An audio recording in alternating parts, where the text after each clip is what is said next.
If everyone could get a seat, then we'll start very shortly. Thank you.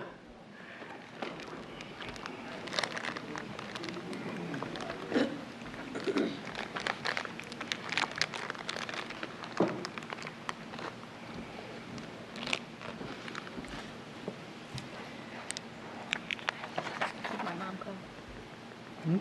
My phone.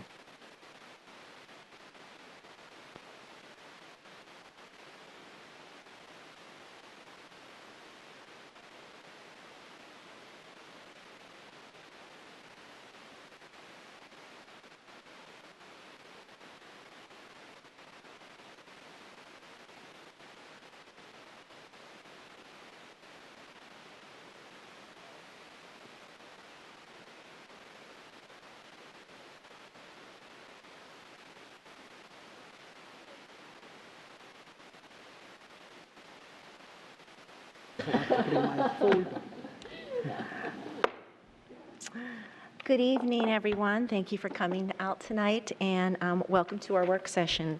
Tonight, we will get a review from Kristen Michael on Dr. Lockhart's proposed FY 2018 budget. Tonight is another opportunity for board members to ask questions of staff, and in particular, this is the time to ask questions and to share if you are considering any potential amendments to Dr. Lockhart's proposed budget. All amendments are due into the clerk's office by noon on Monday, so we'll be able to post for members of our public by the close of business on Monday, February 6th. We will be voting on this proposed budget, and it will become our advertised budget on February 9th. Because we don't really know where our funding will end up, I was not anticipating that tonight, this is to my colleagues here, that we would delve deep into the budget task force suggestions, with respect to program cuts, but we will have many other opportunities in future work sessions to talk about that once we know a bit more about our funding. But that said, if you're truly considering a budget amendment at this time based upon those suggestions, and you want to modify something, right now might be the time to ask those questions. And I know some of my colleagues have shared some of their lists with us earlier today. So at this point, I think we are ready to hear from our staff, Ms. Michael. And we will have, for those of you in the audience, it will be behind us, Ms. Michael's presentation. So thank you. Thank you so much. Good evening. I'll review the presentation that's posted, which begins with the strategic plan investments included in the superintendent's proposed budget. Then I'll review the gap that we're facing for FY18, recap the compensation adjustment options that the school board discussed at the January 23rd work session, and then, as you indicated, the majority of the time this evening will be for board members to discuss potential amendments to the advertised budget. So reviewing the compensation investments included in the proposed budget, first, funding of $44 million is allocated for an average step increase of 2.5% for all employees. The superintendent also proposed that we continue to make the investments we began last year to move our teacher salaries closer to the market average. The proposed budget includes a 4-year implementation plan requiring an FY18 investment of $33.2 million to implement new teacher salary scales. These future teacher salary scales were developed to include the impact of a market scale movement. Based on the compensation study, funding of $14.9 million is included to implement new non-teacher salary scales, which are still being developed. Of that total, there's a placeholder for the new scales of $7 million, and then $7.9 million is a cost of including a 1% market scale adjustment to that scale development. The new scales are being developed for our school-based administrators, classroom instructional support positions, and unified scale positions, all of which will be based on market averages. The FY18 proposed budget also funds critical needs in our classrooms identified by our strategic plan goal, student success.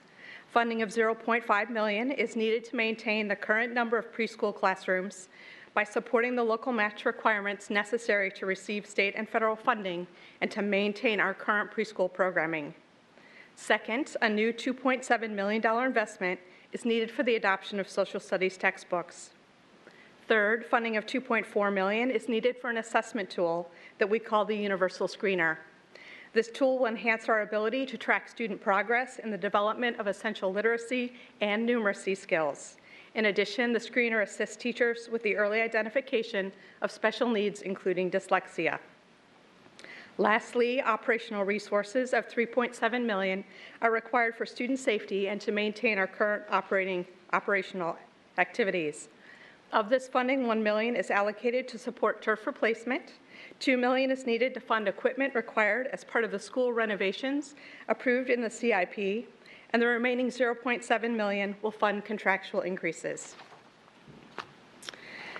So the proposed budget includes a requested increase in the transfer from Fairfax County of $108.2 million, or 5.7%, which is shown in both scenarios A and B in the top line of this chart. Included in the county's fiscal forecast from November was an operating fund transfer increase of $39.9 million, or 2.09%. So the difference between FCPS's request and the county's forecast is $68.3 million, which is shown in the chart on the line shaded in light blue. The governor's budget proposal would provide a net increase of $3.3 million as compared to FCPS's proposed budget. That's shown on the next line. Then you'll see in scenario B, it also reflects the savings if the VRS rate acceleration were returned to the original timeline of 2019. Now we look at this information, the county executive will release his advertised budget on February 14th. But assuming the county transfer remains at the forecasted level, and with the potential state impact included as shown on this chart, we would be facing a gap of $65 million in scenario A, and then a gap in scenario B, assuming that VRS rate acceleration were deferred, of $43.5 million. We'll receive additional information in terms of the state budget on Sunday when the budgets are released by the House and Senate, and then we'll have additional information after crossover when we meet for the February 13th work session.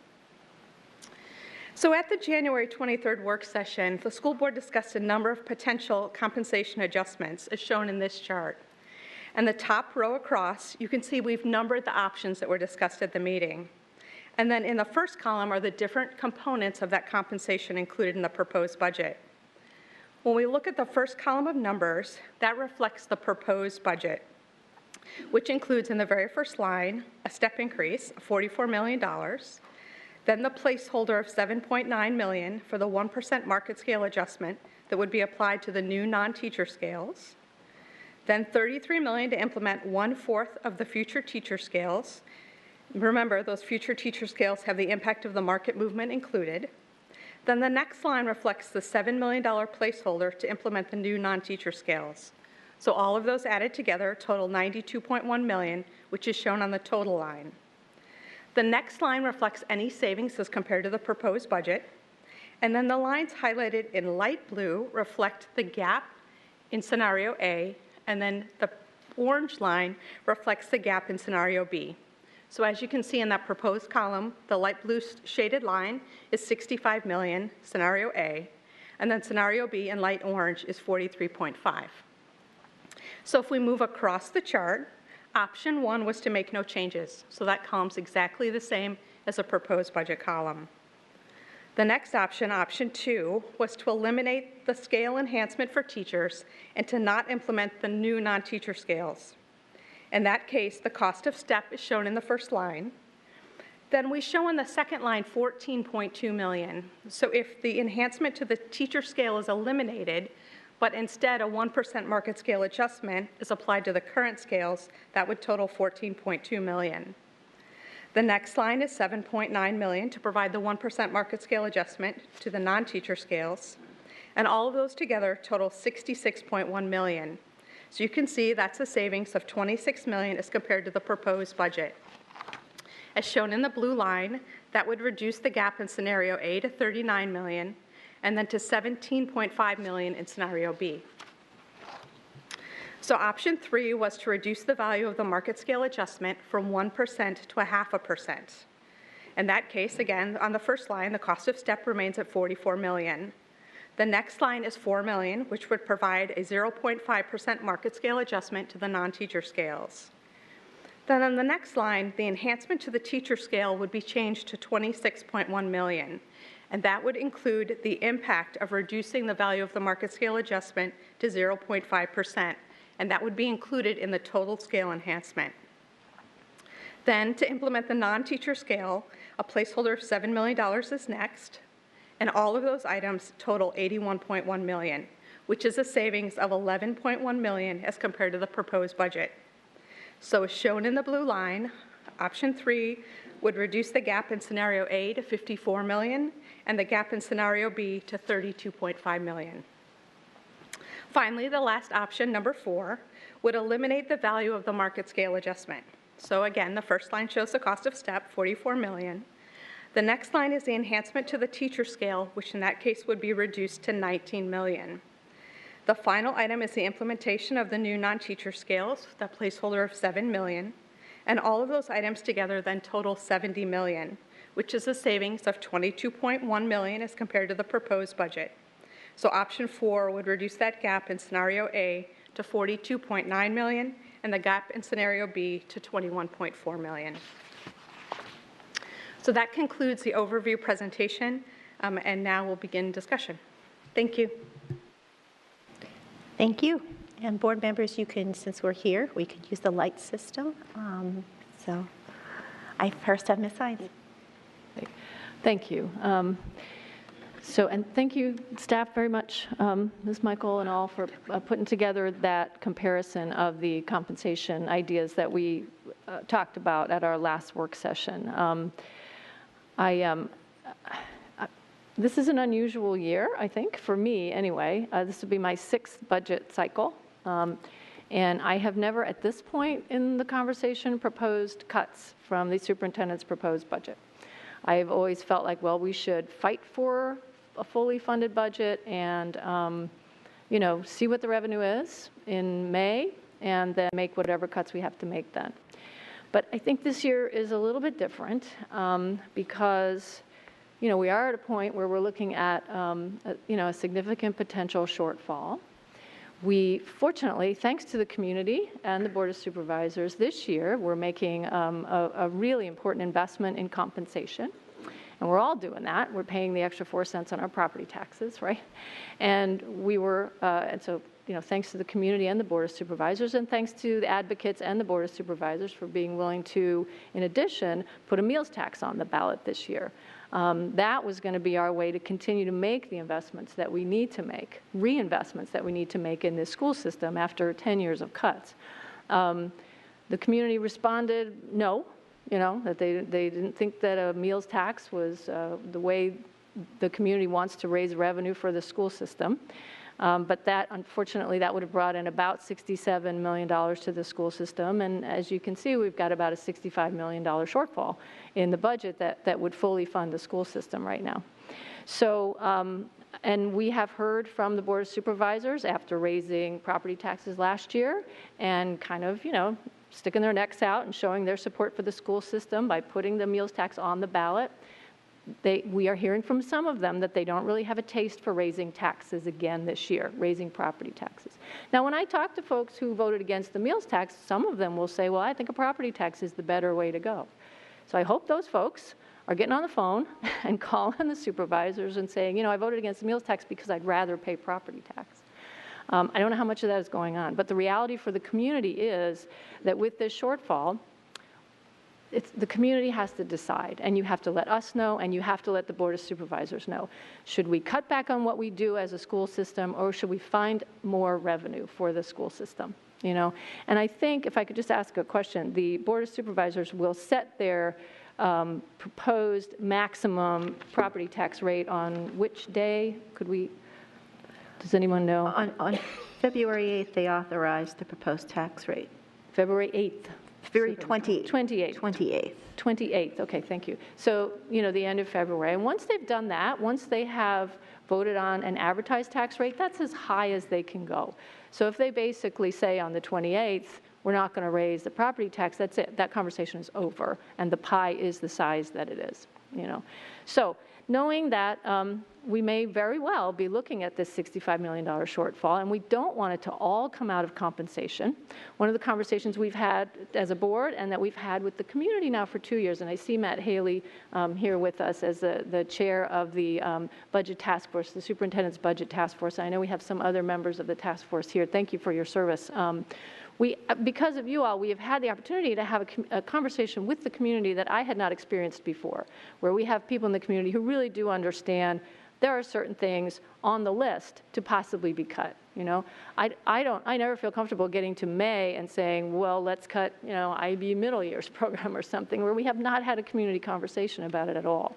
But you could see on Monday and Tuesday night, with all the wonderful people we had here, some of whom have come back to testify in favor of their programs, that there is engagement in the community. So I feel like we can have a conversation now about things that we might have to stop doing, fees that we might want to impose, additional fees, that need to happen now. Because there's a timing thing, right? There are certain things that if we wait until May, we're not going to be able to do them, and therefore the shortfall will have to be made up by the things that can be done as late as May, which is pretty much compensation. So in order to stave that off, I listened to my colleagues at the work session, and I did come up with a list that I'm considering amendments to the proposed budget at this point. And again, it's something I have not done before, and I need more feedback on it from my fellow board members. So I'll be contacting you and talking to the chair and vice chair of the budget committee. But some of the things that I heard proposed by the task force, and I heard board members talk about that, these are not things we want to do, but this is a list of things that I think we should consider now. And so there's some extra fees: student parking, pupil placement, community use fees, and a modified AP and IB fees, so that we continue to have a free and reduced meals waiver. And also, I think the school system should go ahead and pay for 1 or 2 AP and IB tests, per year, per student, something along those lines. Still working on, what the details of that might be.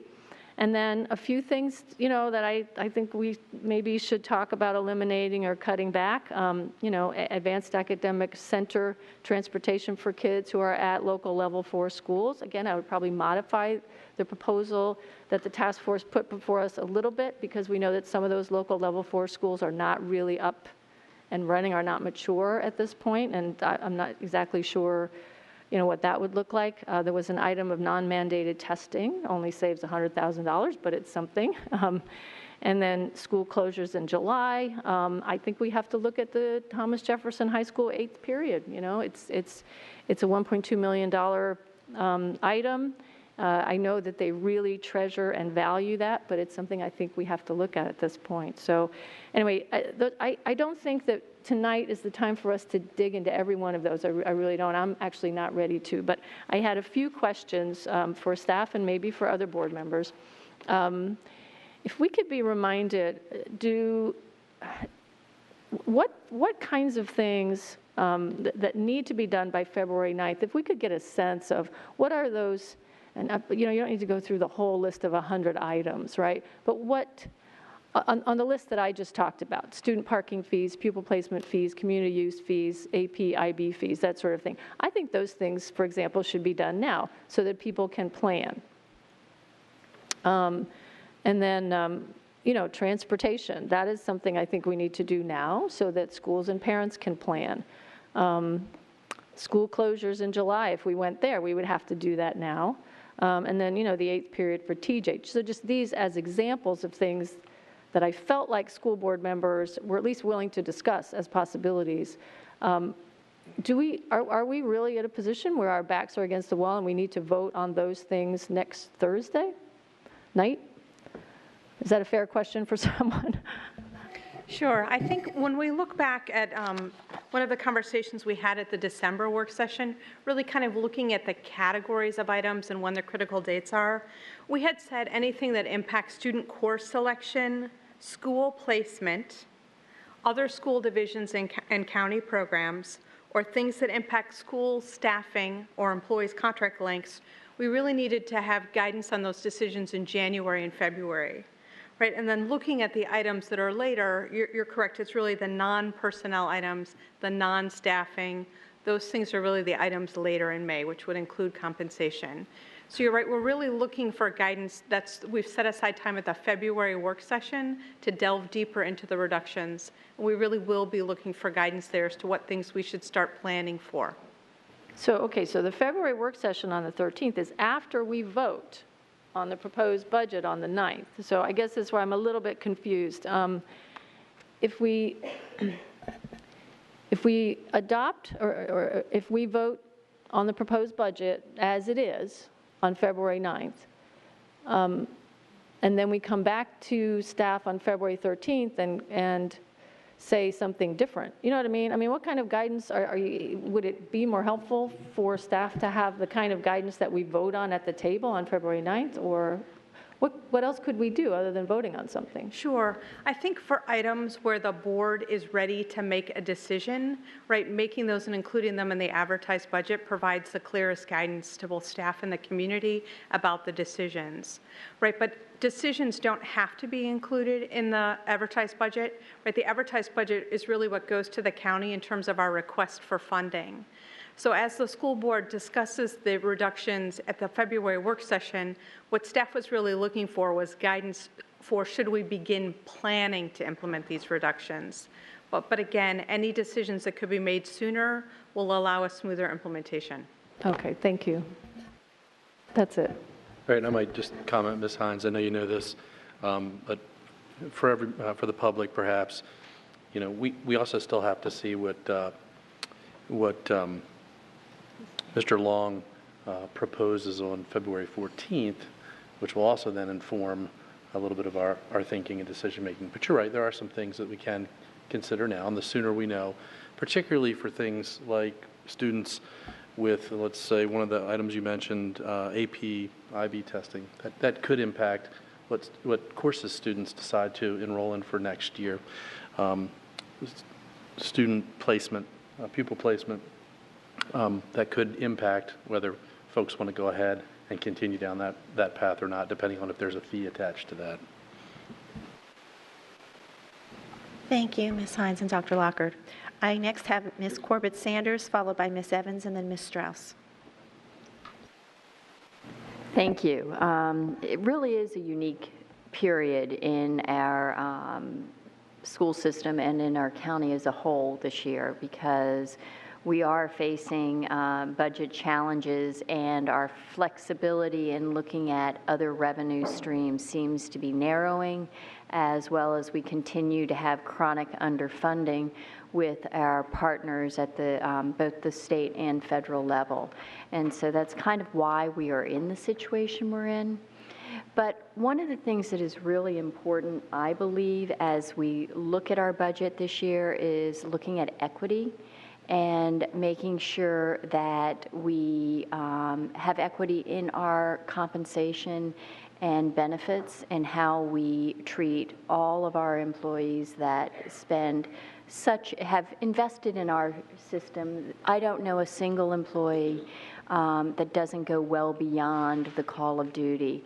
And so I know some of us will be talking about various categories of employees, so I'm not going to address that per se right now, because I will certainly support my colleague to the left on that level. But I do want to let my colleagues know that I will be offering an amendment to reinstate the ERFC funding for the non-vested employees, because I feel very strongly that we have a commitment to those employees. Those employees made a commitment to us by joining the system and having a certain expectation.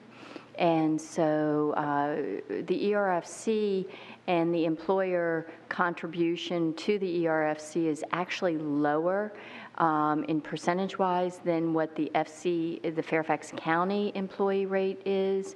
And so I'm going to suggest we have to find other ways. I would also suggest to my colleagues that although the Budget Task Force document is a really valuable document to use as a tool, I would encourage digging deeper and beyond the Budget Task Force, because we do see some areas of growth in areas that are not necessarily impacting programs that are signature programs for our system and are what people expect when they move to Fairfax County, such as the ability to take advantage of a robust music program and the arts, and supporting the arts, supporting languages, supporting advanced academics. So I would encourage that we look beyond just programs for saving money. Thank you. I have Ms. Evans, followed by Ms. Strauss. Thank you, Madam Chair. I did just want to say that the one amendment that I know I am going to offer does regard our wonderful parent liaisons, and thank you so much for those of you who have joined us here tonight.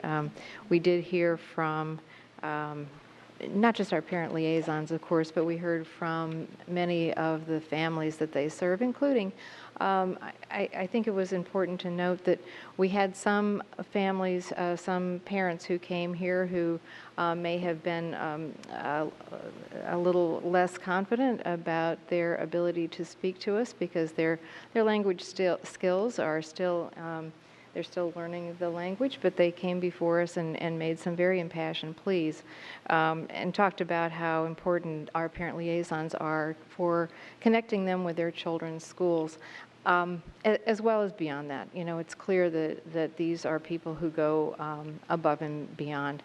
So I think it's long overdue that we find a way to improve the compensation package for our wonderful parent liaisons. I have asked over the past couple of years a couple of budget questions, and I'm happy to send that out to all of my colleagues, where you can see that how much it's not, as these things go, a big budget item even to fully put them on full contracts if they are half full-time equivalent or more. With full benefits right now, they receive no retirement benefits no matter how long they are with us. We know that we have lost some of our longtime parent liaisons. Right now, they're among the very few of our employees that don't receive a longevity step increase. You know, that if you've been with us for 20 years, you're still paid the same hourly rate as somebody who's brand new. And I think that's very important that we change that, we fix that. So I will be offering an amendment. I would be happy to hear from my colleagues their thoughts on where they would like to go with this. I think where one of the things we need to do is see the different options that we can consider as far as what we can do. And but I do think that we're going to need to put a little bit of money into this. It's not, as I say, a big ticket item, but as so many of compared with many of the other things that we do. But I think that it's critical, particularly to our highest needs schools. So with that, I would offer that, and I have been working with the budget staff to craft something. So as soon as I have a proposal, I'll get it out. But that's one of the reasons that I wanted to start this conversation tonight, to see where my colleagues are comfortable going with this. So thank you. Thank you, Ms. Evans. And I think the budget staff, they're amazing, the team back there. But I think I just want to say for the public and for board members, as you work with your budget amendments over the weekend or through here, if you all have any, backup that you've already done for us, like Ms. Evans said, she asked the question in previous years, if you can send some of that stuff out as soon as possible, that would be great. So as other board members are maybe hearing some of these proposed amendments for the first time, then we can have a few days to analyze this as it goes on, if you already have that information calculated. And Ms. Strauss. Thank you. I think given our challenges, I will support increased fees in a number of areas. I haven't quite decided exactly which areas, but I will support more fees than I have in the past. Student placement fee, certainly listen to parking fees. I know that's painful. Possibly some permutation of APIB fees. And I'll listen to my colleagues on other things that they have to say. I want to thank staff for the charts that show compensation options, particularly 2, 3, and 4. I will listen carefully to my colleagues regarding those particular options. I am very reluctant at this point to actually do any outright program cuts. We have In all the years that I've worked with the school system, we have avoided outright program cuts. Once you make an actual cut in what we would consider to be a core academic program, it's very hard to bring it back. So I would hope that we don't have to go down that road. I am open to possibly closing our schools for some part of July to save programs. I know that was one of the things we discussed last year, and if we are considering that, we have to let the county know, because the county also uses our schools, and so do a lot of other organizations, et cetera. Community use fees, I think we have to look at raising those. So that's sort of the realm of what I'm interested in considering, and I will certainly look forward to hearing what my colleagues have to say.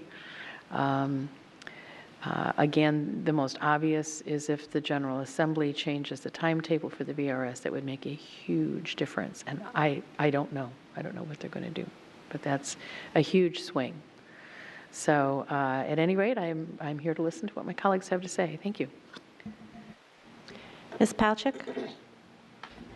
Thank you. Sorry, excuse me, I was taking some more notes. First of all, I want to say that as we are looking at cuts, and I hear what Ms. Strauss has said, I do believe that we're in a tight place, and I hope that we will begin with things that do not cut our critical programs that have meant so much for students in Fairfax County and continue to make us a great school system. In addition to that, I hope that when we look at possible cuts, they are not ones that we save to the end, any that will in any way reduce any teacher salaries or increase any classroom sizes. I think we've made it pretty clear that those are two major priorities when we look at a budget.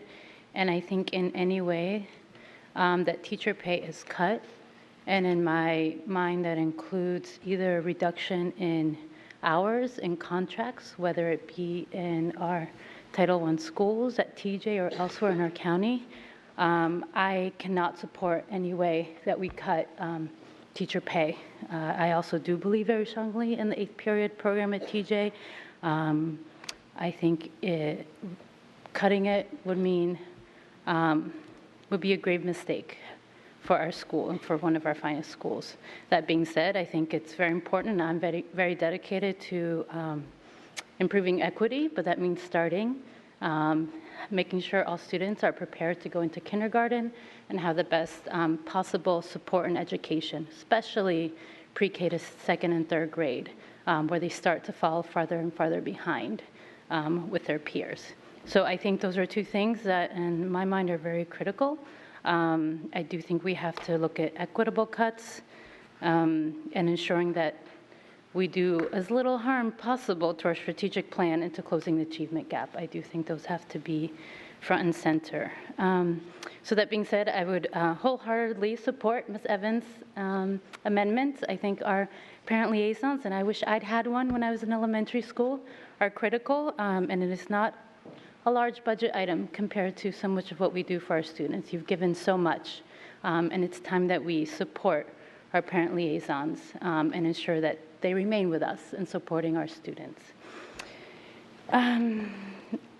Next, I also want to say, and I'm sure there will be more, I think we have some short-term and long-term things to look at. You know, the budget task force and what we're looking at today is our 2018 budget. That being said, and some of the things that we're started to look at here and that we can look at are more long-term goals, and I hope that the Budget Task Force will help us in those efforts in looking at our compensation, our retirement. Are there any ways that we can improve any of that, transportation, maintenance, anything that we can look at? I don't know that in the short term we can make many of those decisions, but I hope we'll look at those for the long term. I had a great suggestion from a high school student. They would not like to see their late buses cut, but if we absolutely had to, they asked if it could be just cutting it every other week, and at the minimum, keeping a late bus once every other week or biweekly. So that was an idea that was thrown out there. If we absolutely have to go that way, can we make it half a cut? Because many programs are supported by that. And finally, I was wondering if we could, I don't know, Ms. Michael, anytime any cuts are proposed that go into our programs, is it possible to get an estimate of number of teacher positions and other positions that would be lost if those cuts were made? I think not only do we have, dedication to our students, but I think we've heard quite a bit, and we saw the economic impact study of the jobs that support our county and our local economy. So I would like to see that anytime we get information about possible cuts. We'll be happy to provide that. Okay, thank you very much. I think that's all for now. Thank you. Thank you. Ms. Huff? Thank you. So I want to begin with a question for staff. I know originally we were looking at, for the teacher pay scale, $44 million over 4 years, and we changed that to $33 million. No, 44 over 3, and we changed it to $33 million over 4 years. Is there a similar timeline for the non-teacher scale at that $7 million, or is that a one and done? That is the implementation cost, so that would be just once. It's recurring, but it's once and we're done. Well, I understand that, but in terms of It's once and we're we're done done. with the adjustment after 1 year. Correct. So I think we should consider, we're looking at our teachers over a 4-year period. If we are going to go forward with the non-teacher scale adjustment at all, why we wouldn't look at maybe to doing that, or 4 years as well, or maybe hold off on that altogether would be one thing I'd like to talk about, especially given when we look at our overall compensation, that many of those employees are at our 95 to 105% goal that we've said that we would like to be at. So that's one suggestion I'd like to bring forward. Another thing I would like to hear more about and talk more about was during our public hearing, there was a constituent who mentioned that 3% of the students, I think this is what I heard him say, 3% of the students end up getting their IB diploma. What would it look like if we had more of a center for IB, a one-school center for kids who actually wanted to go through with the diploma, the other schools being an AP, which is a half of the cost per class, what something like that would look like for those who really still value the IB, but maybe doing it in a more centered way. And then I have another question. We infused $10 million in this last budget cycle for getting all elementary class sizes below 30. And we have before us some suggestions on the table about increasing class sizes for the AAP. How does that correlate with the work we just did last year? So as we look at potentially increasing class sizes, right, we would adjust the class size formula, but with our current class size guidelines in place, we would need to look at the impact. So as we were costing out potentially any savings from increasing class size, taking into account the impact of that class size cap. Okay. All right. Well, I personally think we've gone the step towards really putting the dollars in the classroom with reducing class size. I hate for us to turn over and start increasing them again. So that's, I guess, my comments on that. And then as far as ERFC, I would look for guidance from the board chair and the budget chair. I am looking at a follow-on motion for us to ask the Board of Trustees of ERFC to come back to us with an analysis of more of a passive management of the fund. We pay $12.5 million in administrative fees, which is pretty high, and I think that we could be putting dollars directly back in to the fund ourselves by looking at more of a passive management. So again, if either the budget chair or board chair would like to give me guidance on whether you think it's most appropriate for that to be a follow-on motion to the ERFC vote or a follow-on motion to the budget, I'm fine either way.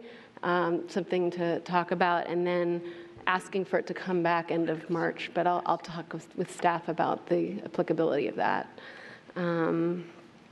So, did you want to comment? Well, I'm thinking it would be more appropriate to deal with that when we deal with the ERFC rather than a follow-on motion to the budget. But we can talk more about that. We don't Okay. have to make a decision right now. Okay, But yeah. I that's mean, kinda where they're I'm- so intermingled anyway. ERFC is Right. part of the proposed budget, so I could see it going either way, and I'm indifferent. Right, so we can talk about that. Okay.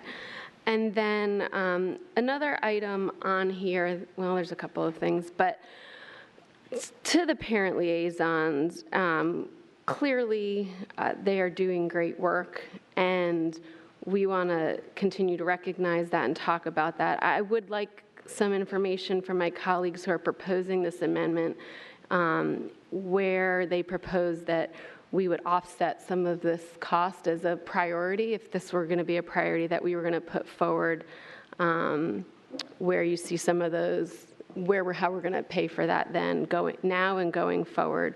So that is a question I have.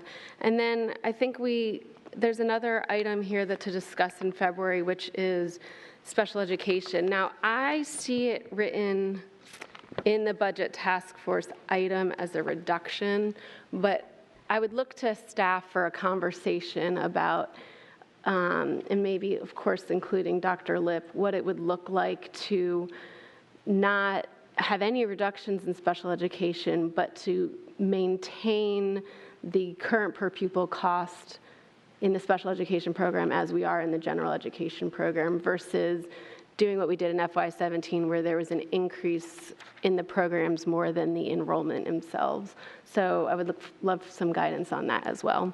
And that is all for me for now. All right, thank you. Ms. McLaughlin, followed by Ms. Schultz.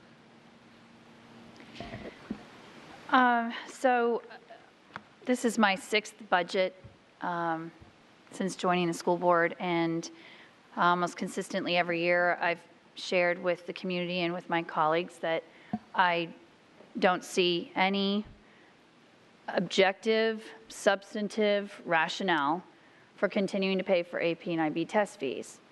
Loudoun County and Montgomery County share the same well-regarded reputation that we do, and they do not pay for those tests. Our school system doesn't pay for SATs and ACTs or subject to tests or college application fees, and the AP exams and the IB exams are for college credit.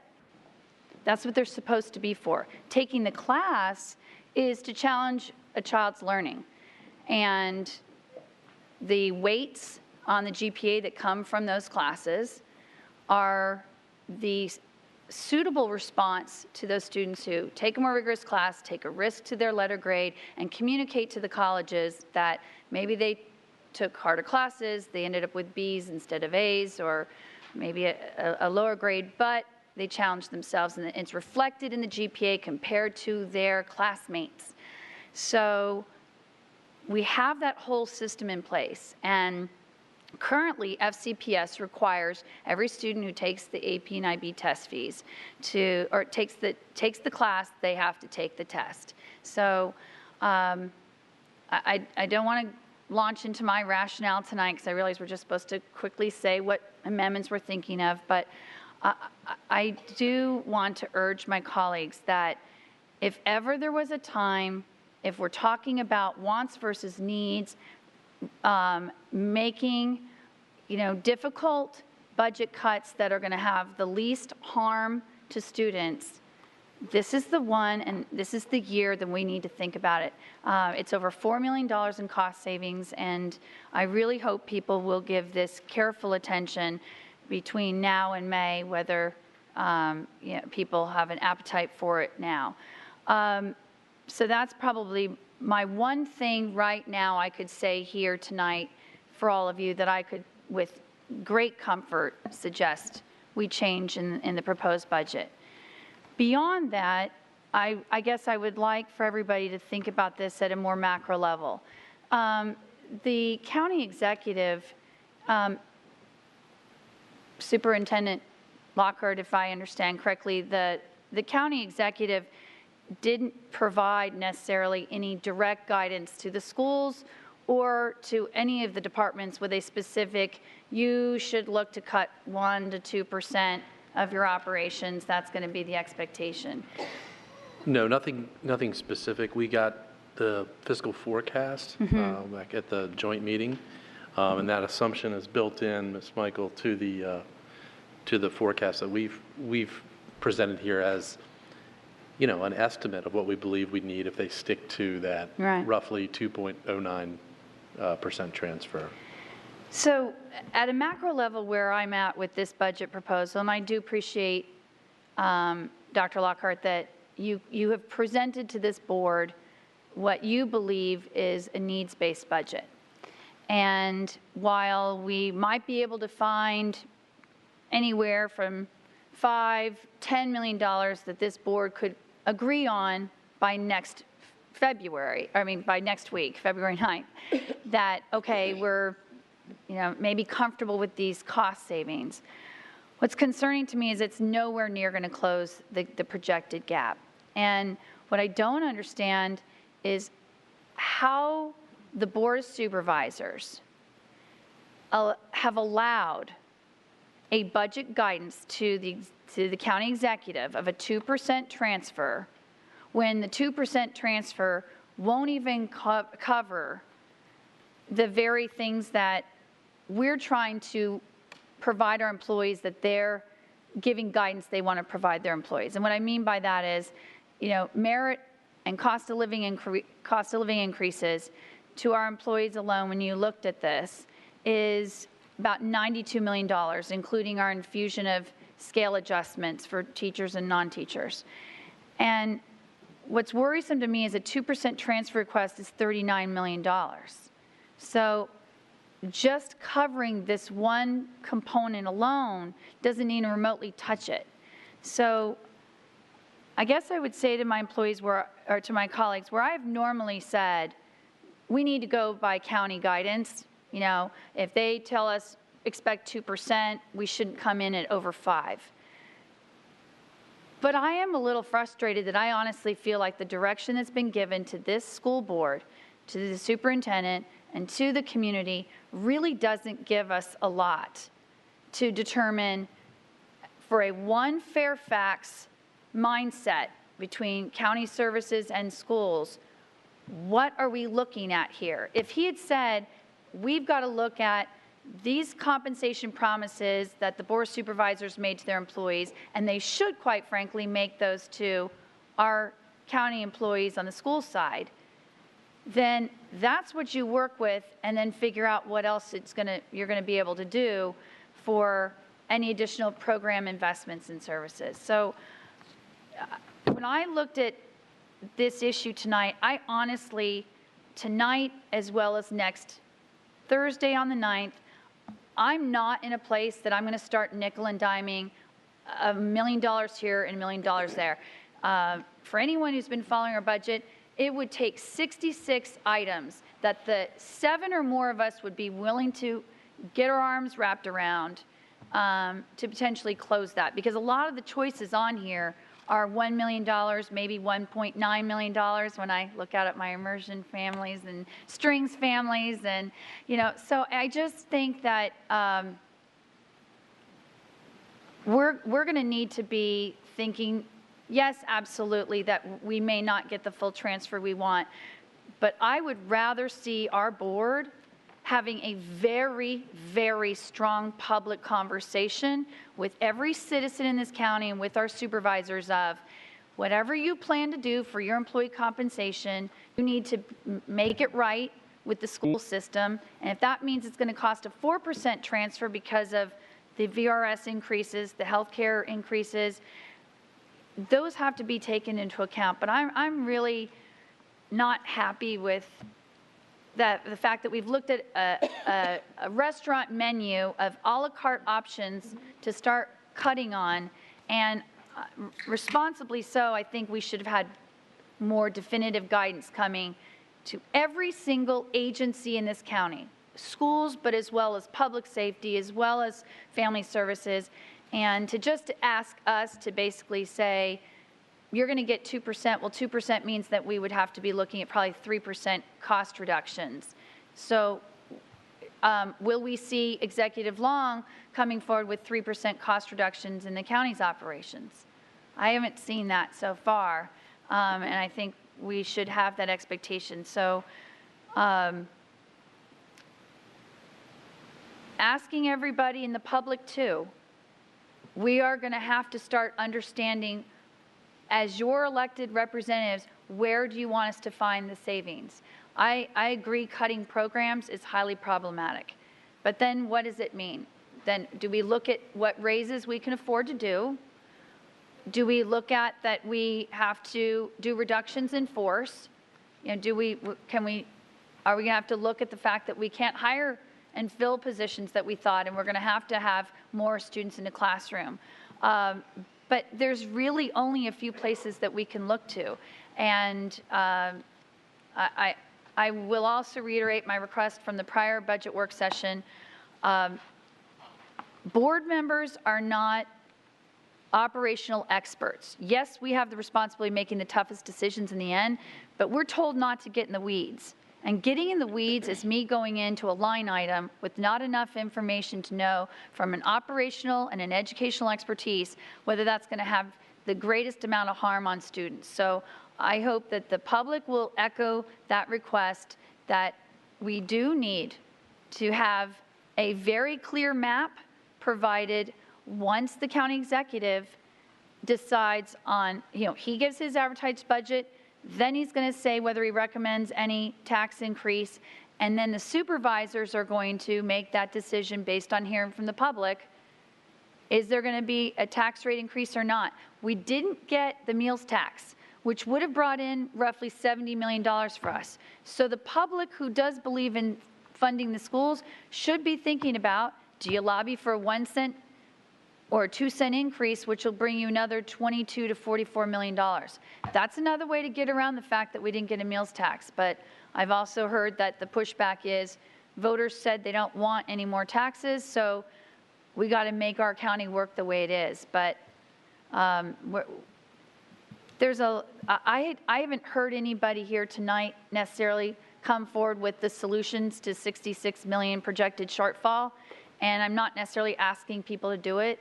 But I would like to have a more macro level dialogue than tonight on how are we proceeding from tonight to next Thursday to then when we get the transfer amount in late April, because we've got to have a game plan. Ms. Schultz. Oh, cue that up right on time. Thank you very much. Did you plan that, Ms. McLaughlin? Hi, Ms. Michael. How are you? Good. How are you? I'm great. Can I ask a question? We have in the main motion the last 5 years as opposed to the last 3 years of the salary for retirement calculation. That's correct? I understand that? So VRS, the hybrid plan, has already changed to using the 5 years for the average final salary calculation. And with the ERFC recommendation that'll come to the board on February 9th, we're also recommending that change from 3 years to 5 years to match the VRS hybrid. That's great. So that cues me up to my second question, which would be if we institute a shift to Rule of 90, what would that mean in terms of this budget? So we didn't have the actuaries calculate using a Rule of 90 instead of a minimum retirement age. So that is something else that we would have to ask the actuaries to calculate. So I'm sorry that I don't have that exact savings. Can you give me, it's not 1 million and it's not 100 million. And it's not 2 million and it's not 98 million. Is it 4 million or 40 million? Is it 4 million or 14 million? Is it 14 million or 84 million? Can you give me a ballpark in the 10 million range? I really don't know. What I do know is with the changes that we've proposed for ERFC that are coming to the board next week, we have a minimum retirement age of 55 with 30 years of service, or at least age 60 if you have 5 years of service. right? So that saves 4.7 million, right, getting to that minimum age of 55. So when you use large numbers like, 10, right, I wouldn't think that it would be that high because we're already recognizing that first 4.7 million in savings. And then I wouldn't extrapolate that. Right. I think you get to pretty large numbers because you're talking people at the top end of the salary if you're talking 30 years. correct. The other component that's going to impact that cost estimate is if we're making the change just for new hires, which typically that minimum savings in year one is really small because we have so few new hires as compared to total plan participants, or if you're also making that change for our non-vested employees. All right, so I'll be working with you over the next couple days to talk about that. Sure. I'll start with, well, I already started, so I'm non-negotiable on reducing STEP and MSA at this point, and I won't vote for a budget that does. I think that it's imprudent to have that be the starting point. And I don't want to be inflexible on other things. Some of the things I've heard my colleagues talk tonight about are concerning. Ms. Corbett Sanders talking about something that I think is going to increase potentially our costs on the ERFC shift. I think we've spent a lot of time as a board on that, and I think it was headed in the right direction. And I'm concerned about that, definitely. Ms. Evans, in particular, I'm looking at your budget question, and I'm not seeing it sort of seems somewhat nebulous moving all parent liaisons over to contracted employees. There's some very specific numbers in the budget question. So how are you basing the figures for your budget amendment? And how are you planning on paying for it?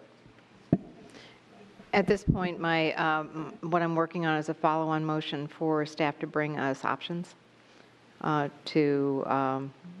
different options for us to consider in terms of including a step, putting them on a step scale. But if it's a follow-on motion, I mean, you need money in the budget to consider that. So what are you taking away in order to pay for the parent liaisons? Well, we'll have to discuss that. That's something that. Oh, so you're not contemplating actually paying for it? No, I mean, we obviously would have to pay for it.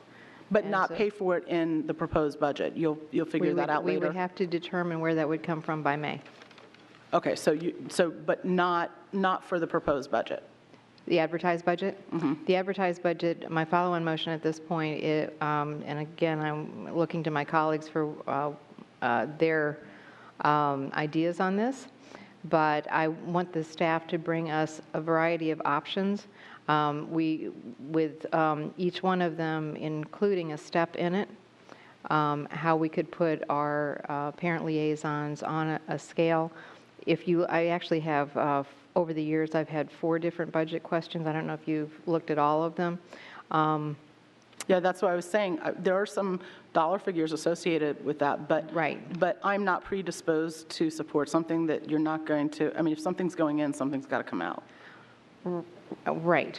We would have to find a way to pay for it. Yes. And so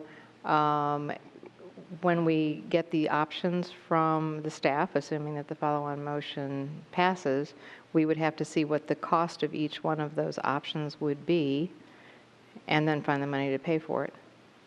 Okay, I'm not predisposed to support that, but I'll see what you have to, what you develop. I am in support in terms of fees. I am in support of student placement fees for pupil placement. I am not in support of parking fees. I am in support of some form of IB and AP fees. I am absolutely not in support of community use fees. The community use fee has come up before, And it is as if we have dispossessed ourselves from the understanding that these buildings and this money are the taxpayers' money in the first place. And the contemplation that we would then take and charge the very groups that are the taxpayers using the schools even more money to use the schools that they've, with their tremendous beneficence, provided money to support in the first place. And those are largely children's youth organizations, particularly sports youth organizations, and all that does is pass the fees down onto parents. And then they're already, in some of the youth groups and the areas, and particularly youth groups in certain areas, and I can talk about that offline with some of my colleagues, are struggling to fill their roles. And I think some are, potentially very much struggling. And I think it is in large part because they've seen the use fees for the children to participate in the first place go up. And so parents are making decisions. And I think cutting after-school programs when so many students are in need of healthful, wise after-school time, quite often involved with physical activity and healthy competitive or non-competitive sports is a very, very bad idea. I am immutable on not moving on TJ's 8th period or anything akin there too. So anything that contemplates touching the TJ 8th period is not something that I would vote for in a final budget. I do think we need to look probably a little bit more holistically. Ms. McLaughlin, I appreciate the fact that you brought up nibbling from the top down doesn't work. That's something that on my 6th budget cycle I've said every single time, and have even if we have attempted to do this earlier, to begin budget conversations earlier, we actually didn't change the way we went about it. We did not build ourselves a budget from the ground up. Instead, we're whittling it down from the top. And that is not a way to fundamentally change what we're doing. We heard from all of our principal association presidents, and they said that they're tired of the budget being settled on the backs of employee pay and classroom size. And what was in between the lines was, we need to figure out what we're doing that we're not going to do anymore. And that's a difficult thing to do. But it is an adult conversation. I appreciate the fact that you think that presenting a budget that's 250% more than the asking price or the sticker price that's been given to us by the Board of Supervisors is a wise thing to do. I think it's a very, very bad thing to do. If we want to figure out how to arrive at a budget that does one Fairfax, then you need to take an extraterrestrial transport to the Jetsons, because that's not going to happen now, and it's not going to happen anytime in the foreseeable future. So the truth is that it was a resounding, overwhelming, deafening defeat on the meals tax. I think that the likelihood that the Board of Supervisors are going to, on the heels of that, turn around and raise property taxes is exactly zero. Now, maybe I'm wrong. I haven't been wrong on this before, but maybe I'm wrong this time. So if it's 2.1% or 2.09, if it's 2.1% and it's 2.1%, it's going to be 2.1%. And if we come in at 5.7%, it's going to be another tense bloodbath with the Board of Supervisors. It's a stark reality. that they've chosen to go about doing budgeting a little bit differently than we hope. And maybe, the day after we pass this advertised budget and we're working towards a final budget, we actually start rebuilding the budget for next year instead of starting over again with whatever we wind up with this budget. And that's my hope and my plan. I think that I'm probably going to have a pretty substantial amendment that is going to include some cuts, that is going to be more reality-based to the 2.1, and there are probably going to be people here who don't like it very much. But if we don't start that conversation sometime soon, or we don't have an idea at least of, are we headed north, south, east, or west? We don't even start in a direction. I think it's just going to get harder later. So I would plan on seeing a relatively substantial amendment from me by Monday. All right, you don't want to expound on that anymore, just that you'll have an amendment that will include cuts by Monday, and you'll be working with staff, so Monday at noon. I didn't understand the beginning of your question. Well, I wanted to know if you wanted to expand on the specificity of what your cuts might be. It is probably going to include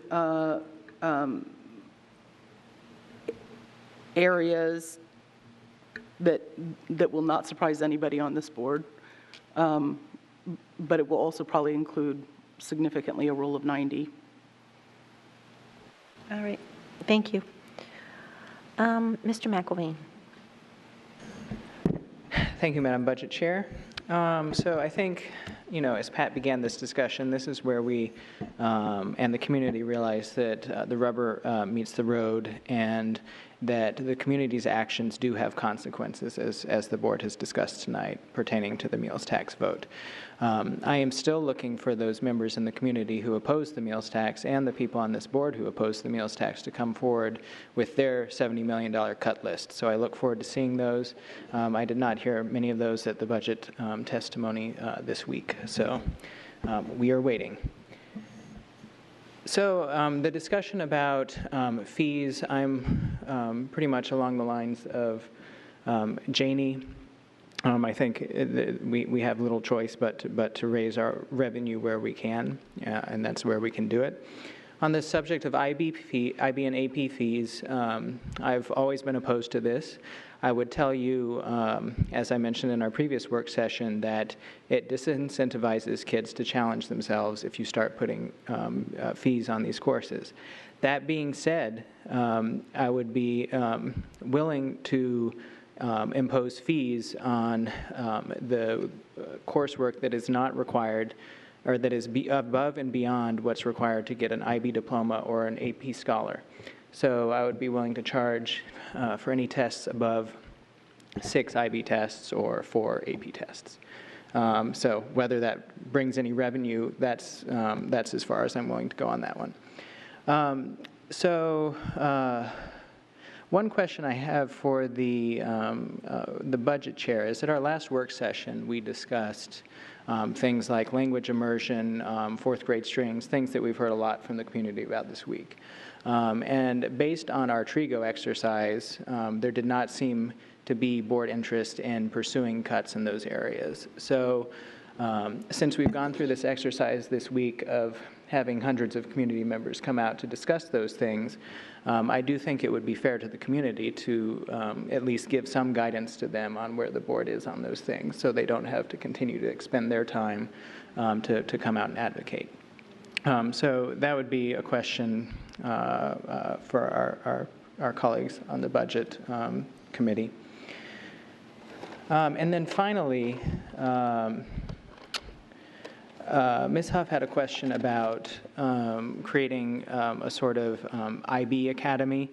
I would like, if we're going to do those calculations, to go ahead and calculate what it would be what it would cost to create an AP academy and have all of our schools be IB except for that AP academy.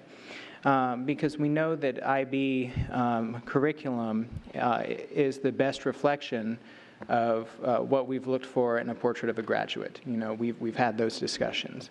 So I look forward to that. Thank you.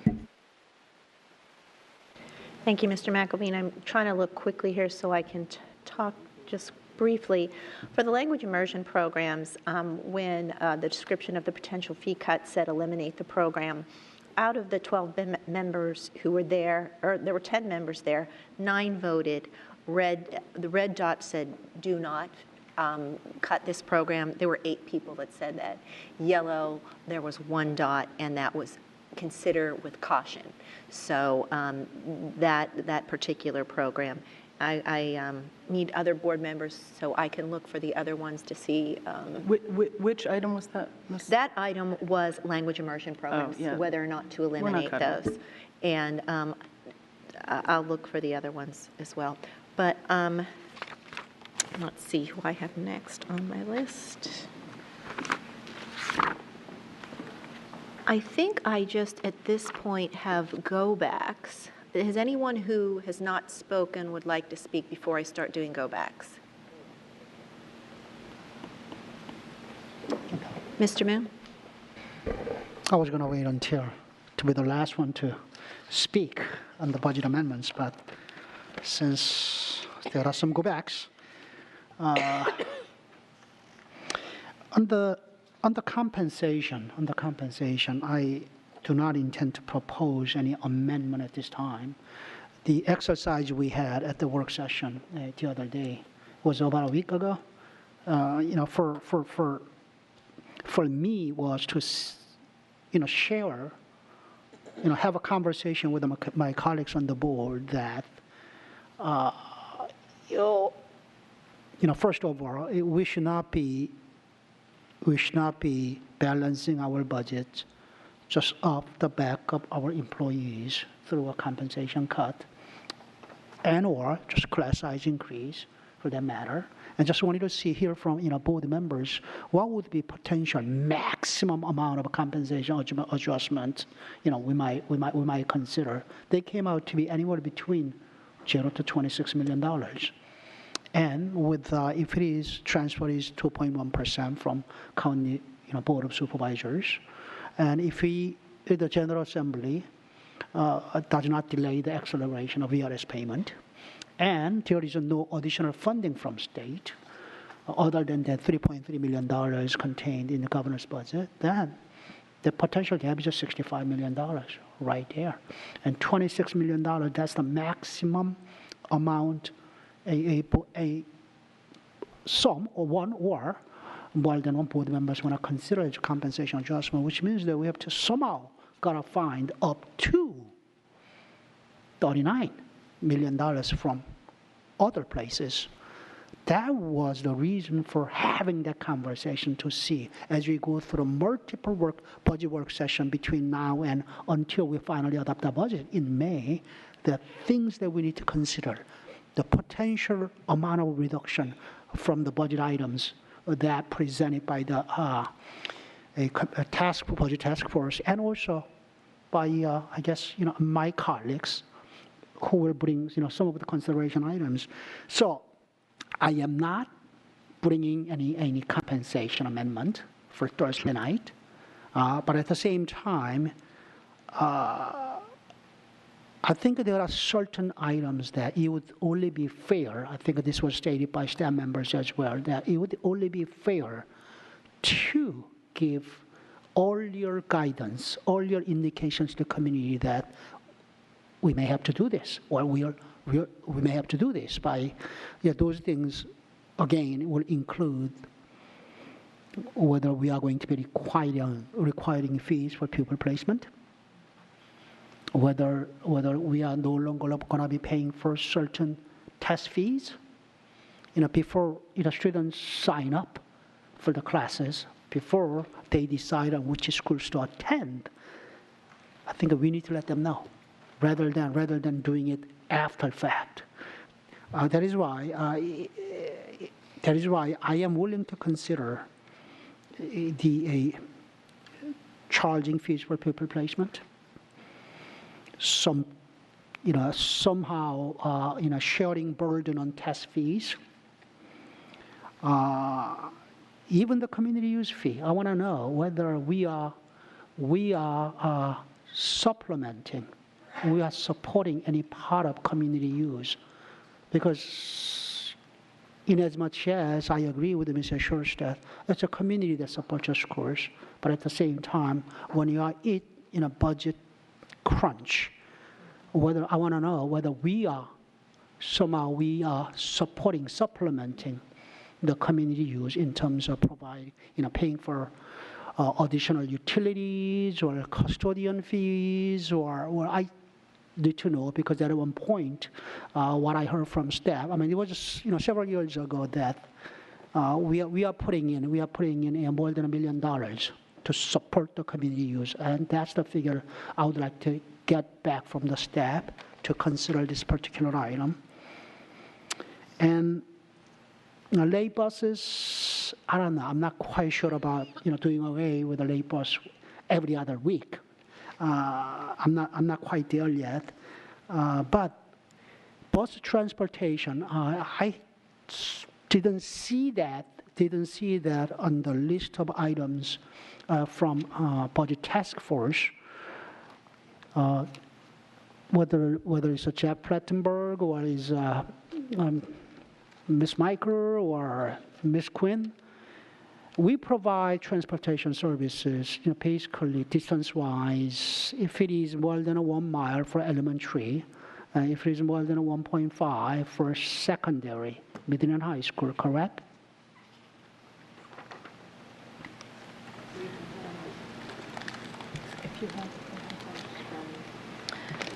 Let us pull the information. We do have it. I believe it was 1.5 and 2 miles for elementary and high school, secondary, respectfully. But let us pull the information. We'll get right to it. Okay. Whether there is any room for increasing that distance, and whether that's going to generate any more savings. I mean, if you could give me that information, I would appreciate it. And ERFC, just for Mrs. Church and other colleagues' benefit. If staff has already told us that they do not have a number for rule of 90, but we did discuss about potentially raising the minimum age to 60 with 30 years of service, and there are numbers. If you go to a January 19 work session, ERFC work session, so you might want to look at those numbers and whether you could use any of those numbers to guide your potential budget amendment if you are going to bring that for the Thursday night when we discuss the ERFC. I mean, it has a separate, column of numbers for due hires only, or due hires and non-vested. So it has numbers up there. I look forward to talking to you tomorrow.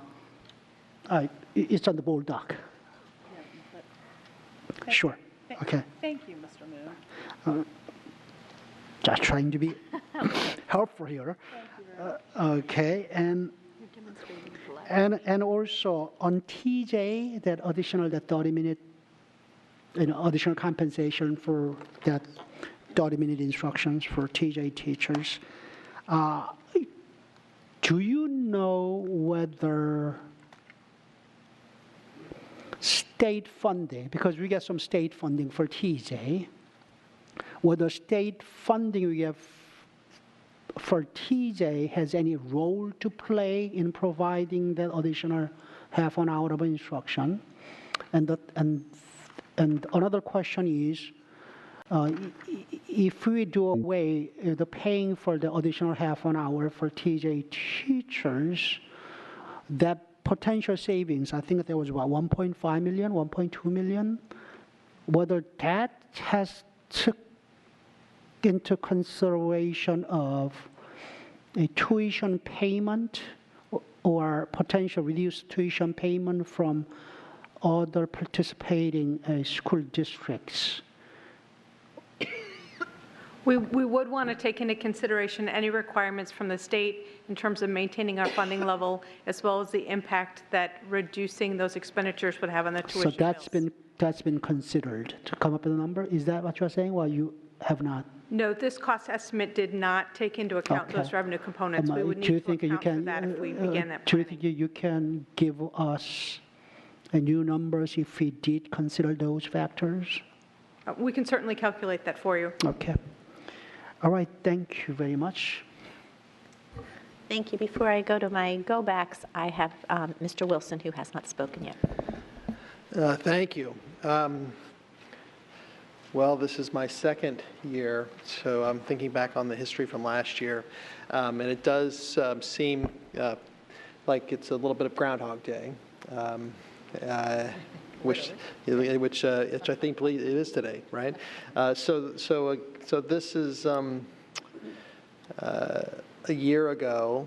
I think I echoed comments that Mrs. Schultz provided tonight, which was if we know what the expected transfer is and the historic transfer rate average has been, why are we putting together a budget that proposes amounts 2.5 times in excess of that? And I was pretty sure of myself when I made those comments, and then lo and behold, several months later, we got the budget. And I was sort of astounded that, in fact, the efforts of the community to lobby for our schools to the school board and the efforts of our superintendent resulted in a nearly full funding of the needs-based budget that was proposed by Dr. Garza. So I will not repeat that mistake this year because I trust Interim Superintendent Lockard that what he has proposed is a needs-based budget again this year. And I guess I would caution all of my colleagues on the board that let's not negotiate against ourselves before we discuss and negotiate with the Board of Supervisors in terms of what we need for our schools. So with that in mind, I have, like all of us on the board, been interacting with the community. And I have to say what I hear over and over from parents is let's keep first things first, which is to say our teachers are our most valuable and critical asset to maintaining excellent schools. And class size matters to parents and matters to the teachers. And let's try to eliminate additional burdens on our teachers in terms of data gathering and other responsibilities that are administrative and outside of what they are professionally trained and desire to do every day. None of it has to do, when I have those discussions with constituents about the schools, nobody is bringing up all of the matters we've talked about here tonight. They're really focused on those essential core functions of our school system that impact their children every day. And so I hope as we move forward, and I'm not exactly sure what Mrs. Schultz was suggesting in terms of building a budget, but I do think that the priority that we set needs to start with a first things first approach towards our schools and then go from there. I do have some questions because this proposed budget did include several items that added amounts to the budget. The first one I have a question is regarding the new social studies textbook. And I know that was presented, but if we could hear for the public why this is an urgent need for this year and why we can't wait a year to fold in a new social studies textbook series. Well, I can start, and then I know Dr. Duran has had a lot of interaction with the committee that reviewed the proposed textbooks. I believe we have a reg that says we're required to update our materials every, I forget how many years it is, Dr. Duran, for our textbooks. And particularly with an area like social studies, when lots of things change within those textbooks over the course of just a few months sometimes, There are materials that need to be updated. I believe the last adoption in social studies systemically was 2010. 2010, okay. So we're about 7 years out at this point. And so we are following our own regulations to update our materials of instruction. We have Dr. Duran who has worked with the committee, so they've gone through that process. You know, I guess, Mr. Wilson, you asked a good question. If it came down to it, could we consider modifying our own regulation? I guess we could. I think instructionally there would be some potential consequences to that. As we've said, hey, we've got a need here. We do need to update some of these things. I don't know, Dr. Another thing I would add, though, our contract for our current resources as it relates to our social studies materials is expiring. So we would still need to have, if we were going to continue to provide, even maintain what we currently have, that would require a cost. Additionally, VDOE has revised the standards, and so we're trying to align our materials to those standards. And so those are two key factors in terms of the timing for us, in addition to what was already stated.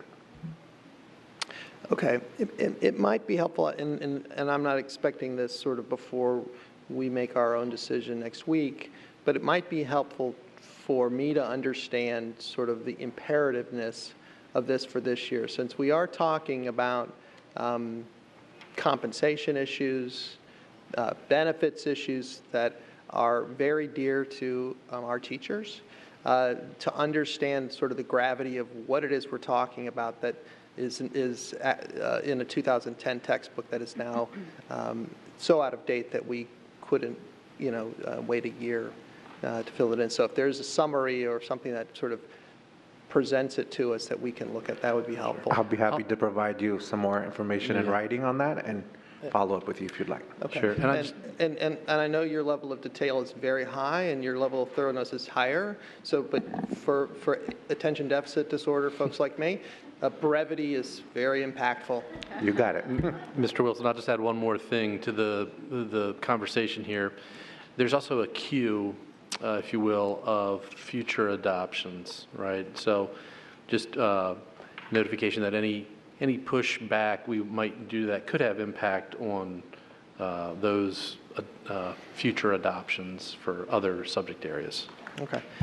The next question I had was actually regarding another add-in that was on page 4 of the slides tonight, and that's this school construction support. And if I understand that correction, those are operating funds that are used towards construction projects. And I don't see Mr. Plattenberg, but perhaps someone can give me a quick explanation for. Sure. Based on the projects that are approved in the CIP, we look at items that don't have a useful life that's longer than the cost of the bonds, right? And we fund those using operating funds. So it's to fund equipment based on those projects that are getting renovated as approved in the CIP. So each year, our transfer to the construction fund is adjusted based on the upcoming projects for the next fiscal year. Because there are equipment that have now gone beyond their stated useful life. Correct. So when we renovate those facilities, we'll need to purchase replacement equipment, and we use bond funding only when the item that we're purchasing with the bond funding will outlast the time it will take us to pay back the bonds. Okay, I'm not sure I completely understand that, but so this is I think what you're boiling this down is this a necessity? Yes, I would say that this is a necessity. Okay. All right. All right, so one other question that I have is one of the items in the budget task force input that received referred to central department reductions, and it was a 1% reduction. And there's a number attached to it. What would that look like? What are we talking about when we say a 1% reduction in central department? So when we looked at that item, what we were originally costing were if we were to reduce central operating budgets, so the people that they have and any dollars that they have with that by 1%. So typically for many departments, that would involve reducing people because they won't have 1% of their total budget cost in things other than people in terms of that budget. So how many people so I think the number was 1.7 million was shown for 1%. How many people are we talking about? So we would have to look at, of that total cut, could any dollars be cut from categories that didn't include personnel? But if you're looking at 1.7 million, assuming an average position with benefit cost is somewhere around $75,000 or $100,000, you With can see that it benefits? would be 17 positions, correct. When you look at our non-school-based positions, right, we have many positions of different varying salary levels when you look at that. So whether it be, people in payroll, processing payroll transactions, staff and human resources, our other support departments. Could we get information that would show how you would achieve the 1% and then also a 3% reduction? Because I have to say that that is a common question that I receive from folks that are interested in the budget. They say, well, why can't you cut administrative costs? And I think it would be helpful for the public to see, well, we can't cut that because we eliminate this person and this person does this for us, and so then we won't get that task done. And it would be helpful to see sort of how that would look. And I realize that you can't necessarily make decisions about positions and people in that context, but at least give us some idea of what we would be talking about in terms of numbers and where they would likely fall just generally across. Sure, we can also provide information in the past of the reductions that we took centrally, and also information that shows how our non-school-based positions as compared to our student enrollment has continued to decrease. So we'd be happy to provide that information. Okay, and then I'm glad you brought that up about the past, and this is a question for Interim Superintendent Lockhart. If you could outline for me, because I think that our presentation to the Board of Supervisors and the public and the expectation, I think, that the community has, that we are working on promoting a culture of saving within our school system. And sometimes I think some of our speakers actually commented that there's an impression that we aren't trying to save, particularly here at school board meetings and Gatehouse headquarters and places like that. Can you describe some savings that have been implemented, that you are planning prospectively from going forward that aren't reflected maybe in the document that we've looked at? Sure. Well, I appreciate your question as it relates to what we're looking at, or most recently. You've heard me and Dr. Garza before me talk about past years and numbers of positions, et cetera. Here's a good example, just looking at our health expenditures. With trying to keep rate increases low, we recently issued a request for proposals for pharmacy benefits, all right, and ended up changing those to a different vendor. That was to mitigate future cost. We've estimated that contract to save us approximately $13 million moving forward. So I think that's a good example of trying to find a way to mitigate some costs, particularly in an area that seems to always have rising costs associated with it. IT is currently in the process of implementing voice over IP, migrating telephone services to the data network. That's also a way of mitigating and a cost avoidance measure for having to replace ultimately outdated analog phone systems, which will become more and more expensive to do. I think about the way we're moving with professional development. We're moving to more of an online format via video or online courses, as opposed to the traditional method of, traveling across the county, putting people together in a room, renting space, et cetera, looking at cost avoidance in things like professional development. There's Blackboard Collaborate, Google Hangout for projects, for staff meetings. These are all some ways in which we're trying to reduce some of those things we typically had to budget for, which we can avoid some of those costs. I think about the school financial activities. Mr. Paris, I'll get to you in 1 minute.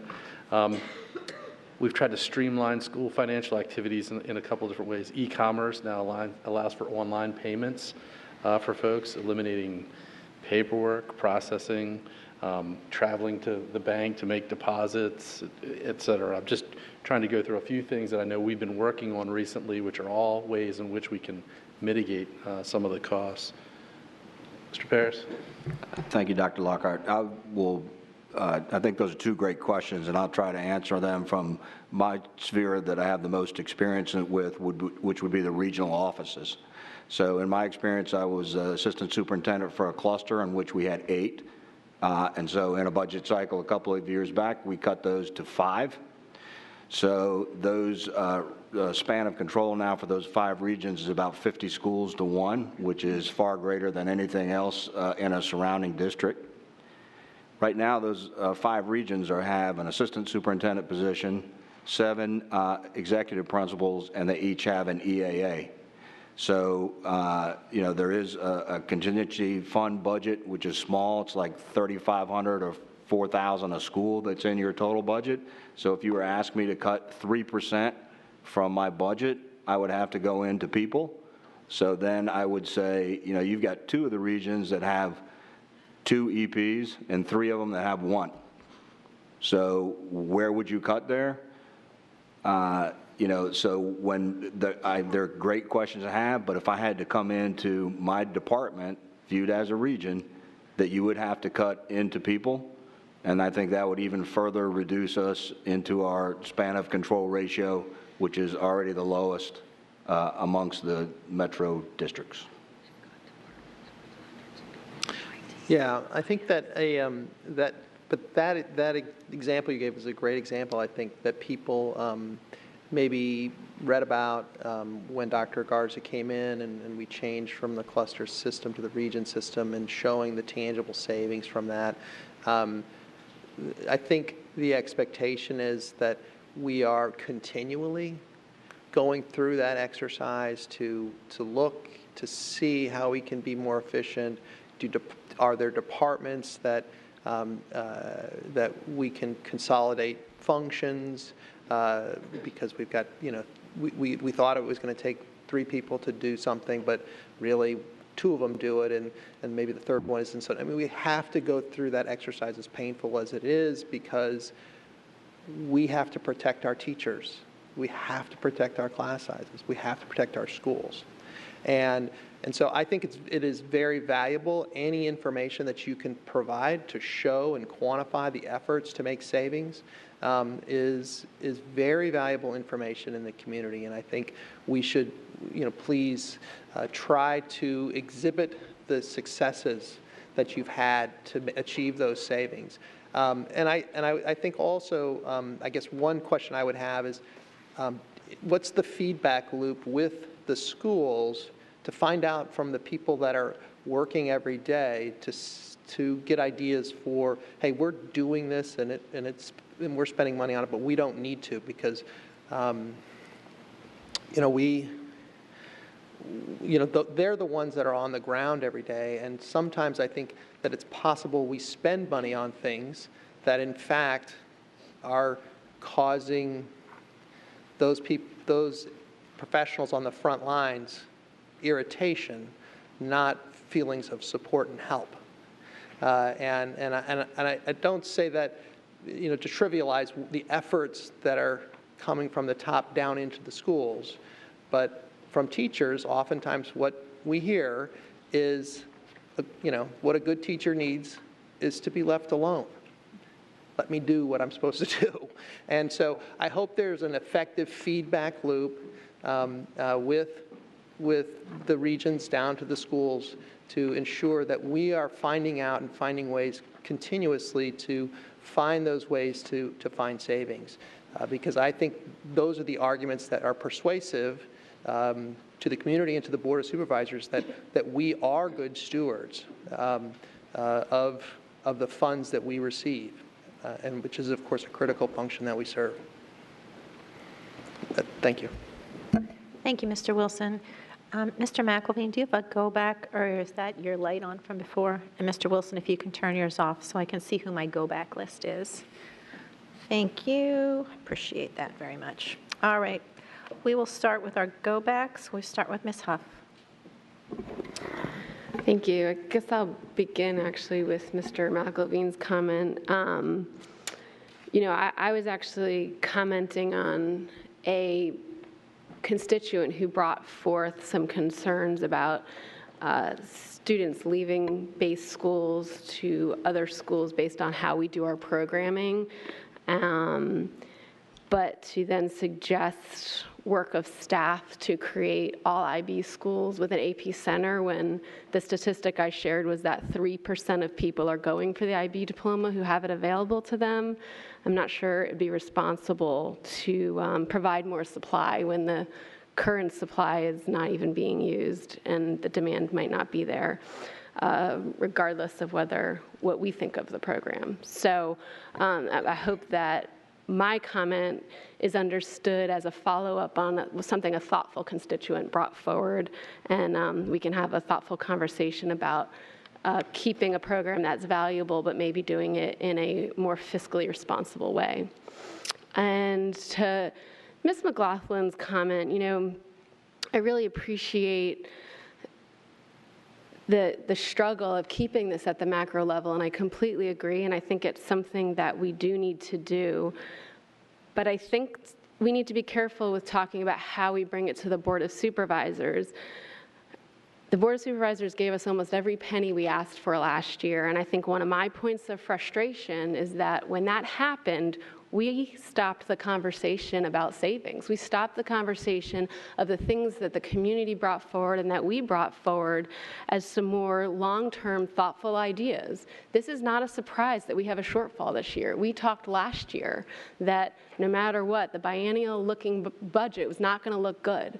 So when we got all the dollars we needed last year, the responsible thing would have been to continue the conversation so that we're not here on February 2nd of this year saying we have a deadline to pick here and there versus, you know, some of the things that I've brought forward, such as the efficiencies in our special education program, the ERFC management. Those are long-term decisions. If we'd been looking for a year ago, we'd be in a much better place right now so that we don't have 4 hours of parents and students' time coming to talk to us about language immersion when no one at this table has seriously wants to cut that or is talking about cutting it. You know, on one hand, I think it's actually awesome that we got students out here speaking so coherently to us. I think that's a great civic activity, but I hate that our citizens are in a position where we're pitting program against program instead of doing the long-term work and the continual work we need to so that we're not in this situation. So I just want to continue advocating for that. I agree with Ms. Hines' comments that the task force has done good work, and I hope that we will come up with a way, and that the superintendent will come up with a way for us to continue that work so that we are not having the same conversation next year, but some of these longer-term savings are seriously being considered. So I did want to go back and say that, and I do also want to continue the conversation of how do we build a budget where it's not the teachers that are going to end up paying first and the students paying first, but instead we have a good budget that shows where our priorities actually are. And I do appreciate this work session, and I do look forward to continuing the conversation. Thank you. Ms. Hines. Yeah, thank you. I feel like I talked sometime last week. No, this has been very helpful. Thank you. I've listened to everything. Just a couple things. I agree with Ms. Huff. I really would like very much to see the task force continue, and I think just to throw it out there, I think it'd be great if it reported to us as an advisory committee, and mostly because of those great long-term ideas that are on there that we're not really even talking about tonight. Just a couple things. You know, last year, I will say Mr. Wilson was a one-off in my experience. I think it's much more likely that we don't get to May with all of our revenue where we want it. You know, that's just really for the last 10 years. I think that's the first year in quite a long time that the Board of Supervisors has come across with everything in our needs-based budget. You know, every other year it's been cutting. So I'm not expecting that this year, I got to be honest. And a $65 million potential shortfall, you know, I think, as Mr. Moon said, unless we want all of that to come out of compensation, we have got to start whittling away at it now, because some of these things are time sensitive. As far as central office costs, I'll just say, you know, the Washington Area Boards of Education guide every year shows that Fairfax County Public Schools is far and away the most efficient when it comes to the ratio of central office staff to total staff. I mean, we're under 1%, and, you know, that, I think that's meaningful. I'll also say, you know, when I first started teaching in the school system 14 years ago, I was one of those people who said, what are all those people in central office doing, you know, at their big desks, and, you know, when I'm working so hard. And I think over time, it has felt more and more like there's not enough support in central office for what the teachers do. And so I think protecting teachers also means making sure that we have some basic support for them. And there is a tipping point there, I think. You know, the reality in Virginia is that we have dependent school systems, and I think it's important that we try to work with our local funders. They provide over 70% of our funding, so we do have to try to work with them, and that is really where the community comes in, you know, because you talk to us and you talk to them, and we need to make sure that you all are having the same conversations with them that you have with us. Yeah, community use fees, I did ask the budget question, and I think it will come, Mr. Moon, of, you know, how much would we have to raise community use fees in order to make the program self-sustaining?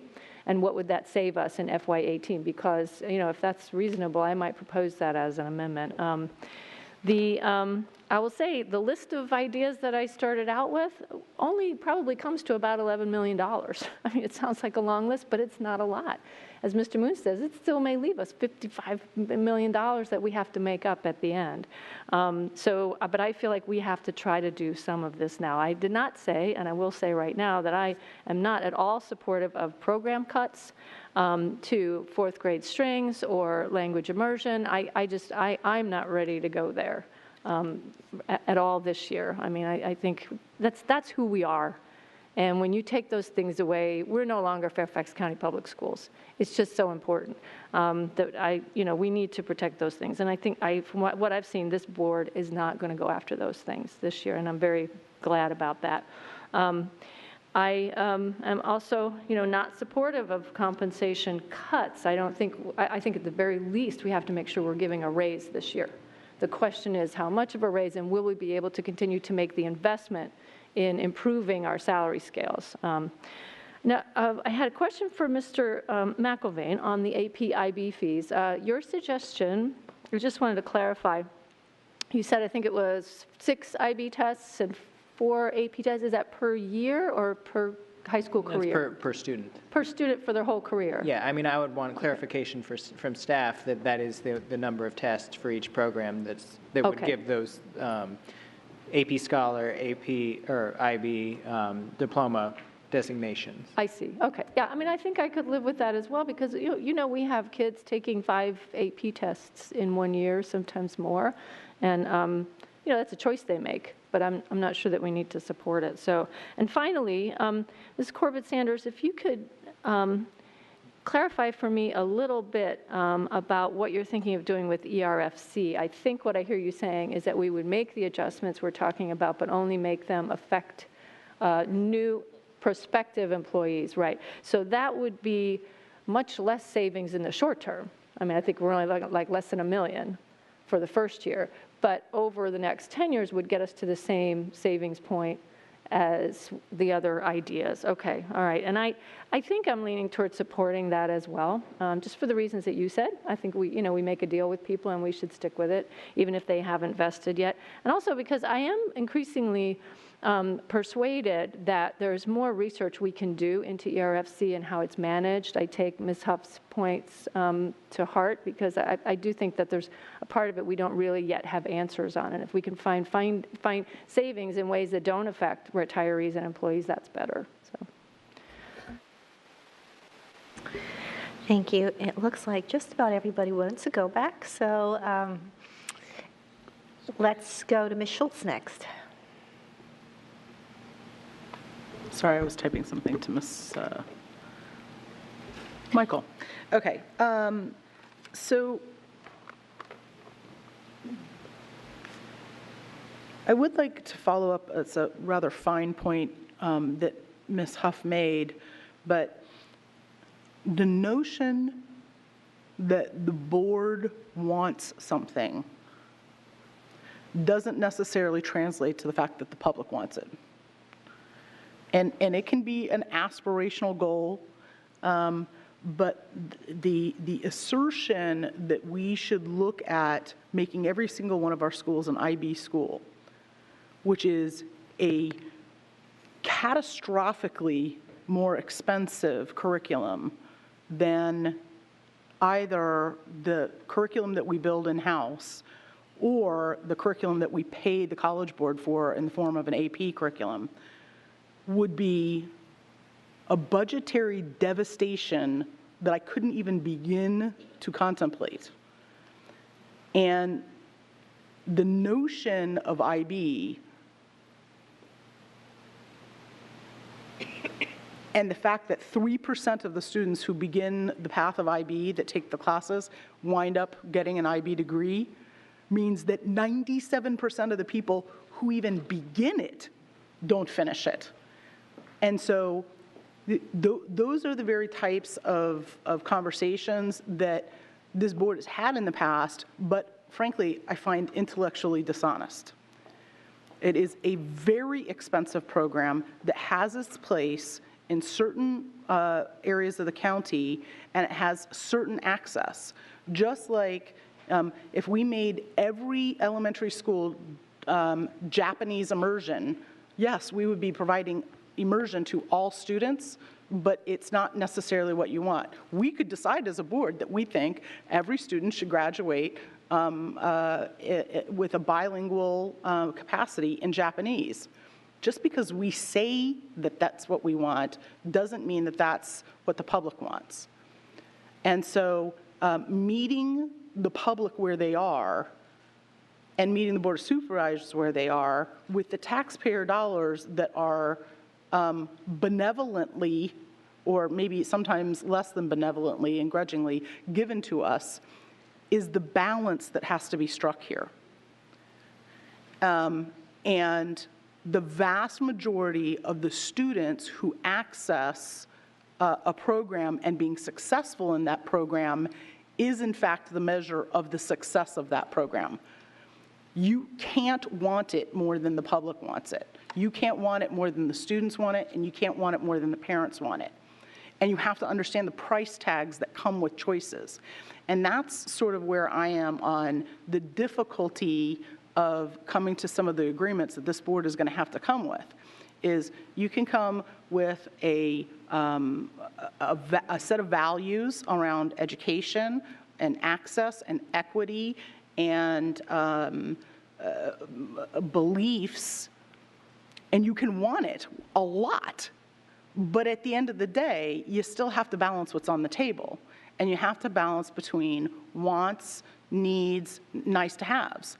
And when the measure is 97% of kids who start on something don't finish it in the totality with which it's available to them, that to me is a measure that not only should we not be expanding it, but that we should look at a wholesale approach around consolidating IB to potentially 2 governor schools. And if you make 2 of our high schools a governor school for IB, you take the very best of the program, you create an opportunity for kids to access it who truly want it, and oh, by the way, you get state money coming in instead of money going out to the program. That's the smart way to do it.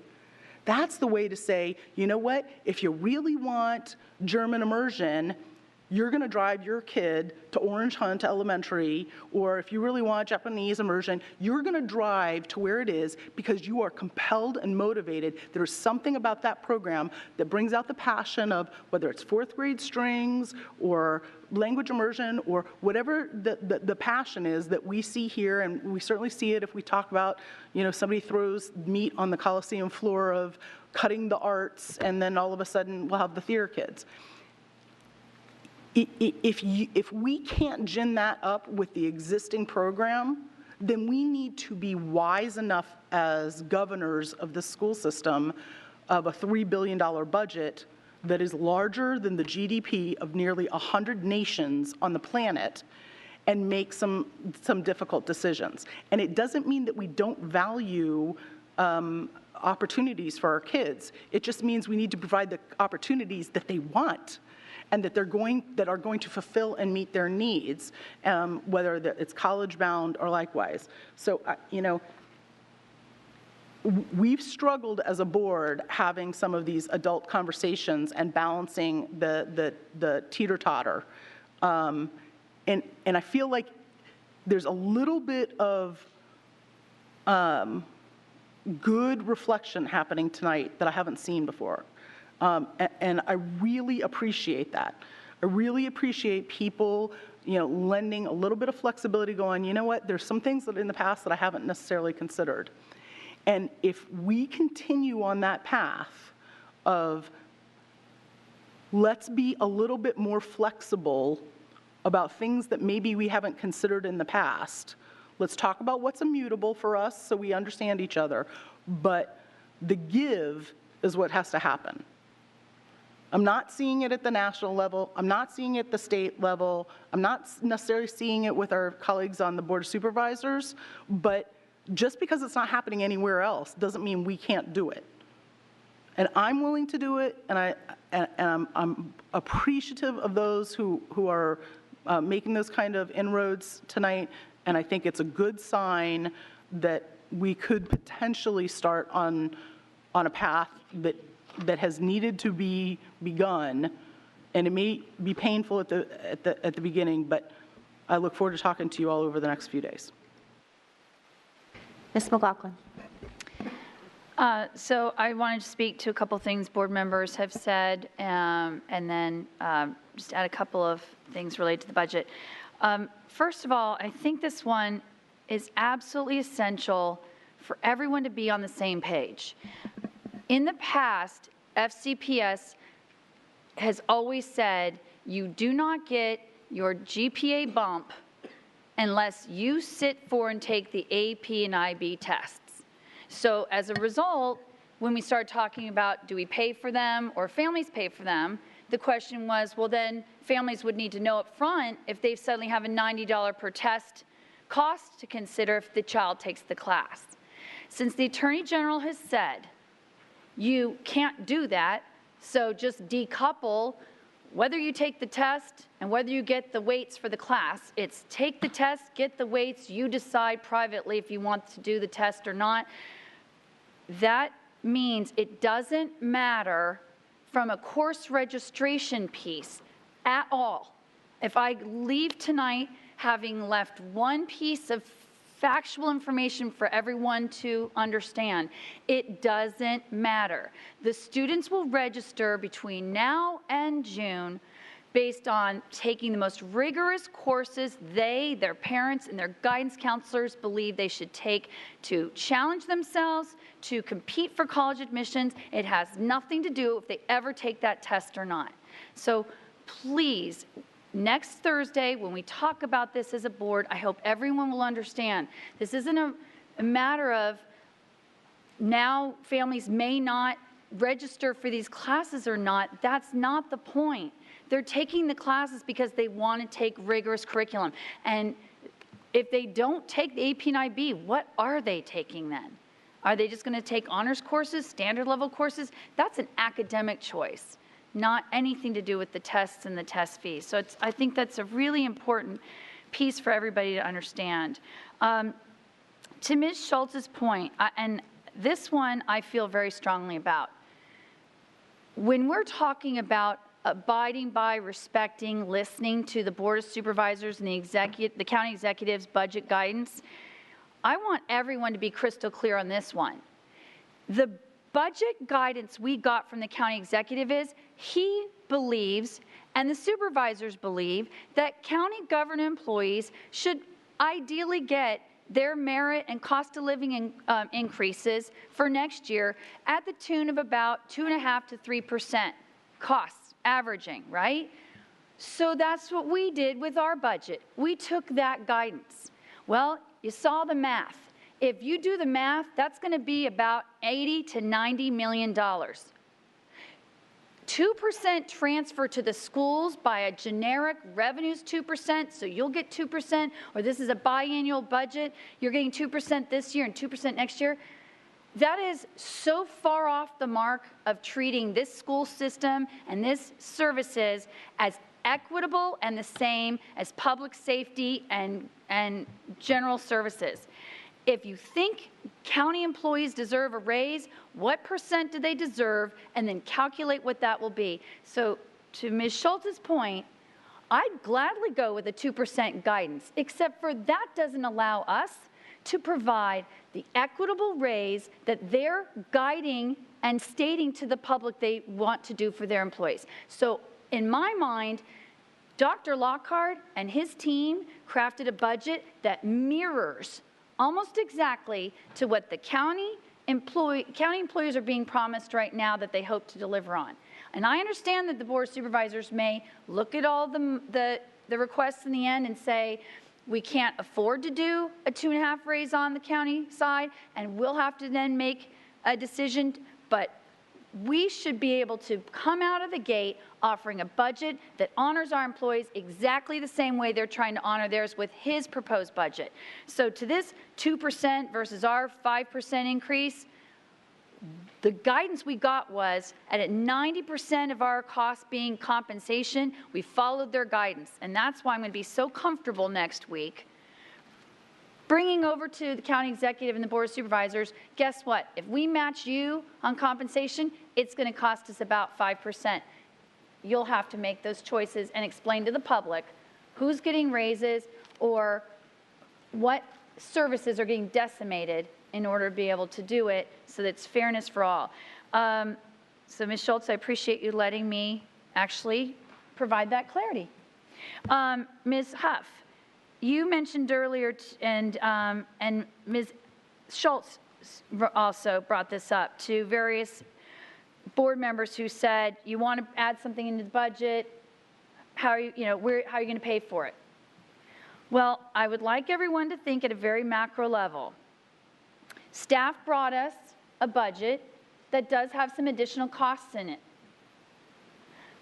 There's nothing that said this, that they brought with us that said, in order to pay for the construction, the textbook, the couple of other things that were listed off by Mr. Wilson, this is going in and this is coming out.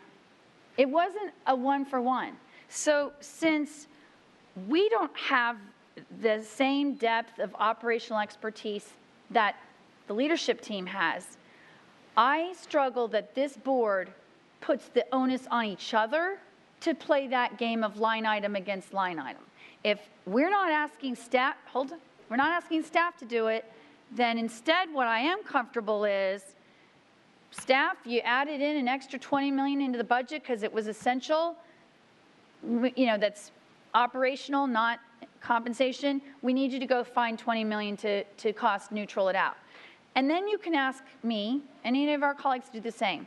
Otherwise, my response to Ms. Evans, who I wholeheartedly support where she wants to go with the parent liaisons and finding out what a cost is, just simply say, this is something we believe is essential. Staff, you need to go identify funds within a $3.8 billion budget, and we will assess whether we think you brought us a good choice or one where we say go back to the drawing table because you're not trading out this valuable option for that valuable option. Can I just respond to that since you called it out to me? Would that be okay? If you'd like to clarify because you think I misstated it, go ahead. Well, it's just a response, though, that in your comments, it was the superintendent and the staff that brought to us what they called a needs-based budget, which didn't call for this addition. And so from their operation perspectives, it wasn't a need this year at this time. And so when we as a board come forward with a new thing we would like to add from an operations perspective, then yes, we are asking the superintendent who already brought forward that needs-based budget, per their words, that didn't include that option, then I do think it is our responsibility to say we need to be fiscally responsible and say where we think that priority. We're adding it as a priority, which means something is less than a priority in that budget. That's No, I appreciate that. I will just say philosophically where I see it differently is the superintendent brought his proposed budget that they believed was our greatest needs. As board members, I think it's totally appropriate that we might say, I think you missed something. So I don't think it's a problem to say, we think you overlooked something, because as elected officials who represent the 1.3 million people in the county, we hear things that maybe they don't hear. So we bring it to them, we bring it to each other, and if people agree and say, you know what, that should have been in the needs-based budget, we have two choices. One is just roll it in, and out of $3.8 billion, honestly, $1 million here or there is not even worth anybody's time to be spending on the short term, because we're going to have a whole lot we're going to have to look at on the longer term. It's like $7 million in our budget, just so you know, is like 0.02%, 1/5 of 1% of the transfer amount we get. $7.5 million. So if we sat here with pet projects, $7.5 million, we'd be basically saying to the Board of Supervisors, can you add on a 0.02%, not a 1%, but 0.02. So I do want to, create some clarity on that one. In terms of where we are, I do want to just raise everybody's awareness that it was a staff assessment this past year that we were going to reduce substitute teacher pay at the tune of $2.3 million. We haven't heard back from staff on what the impact that was, but I've certainly heard from my principals that that's been a very problematic cut. And talk about small dollar amount to very big impact directly on our schools and the daily instruction and things that Mr. Wilson talked about, which is putting the classroom first. So I am going to see if, in talking with Ms. Michael, what's the newest assessment, because I don't want to rush this thing. So I could just say, restore it now, and that just puts everybody aware, or I would want to make sure that our colleagues and the leadership team understands that with board support, we direct the superintendent to bring back a report to the board between now and when we get the transfer saying, what has been the impact of that cut?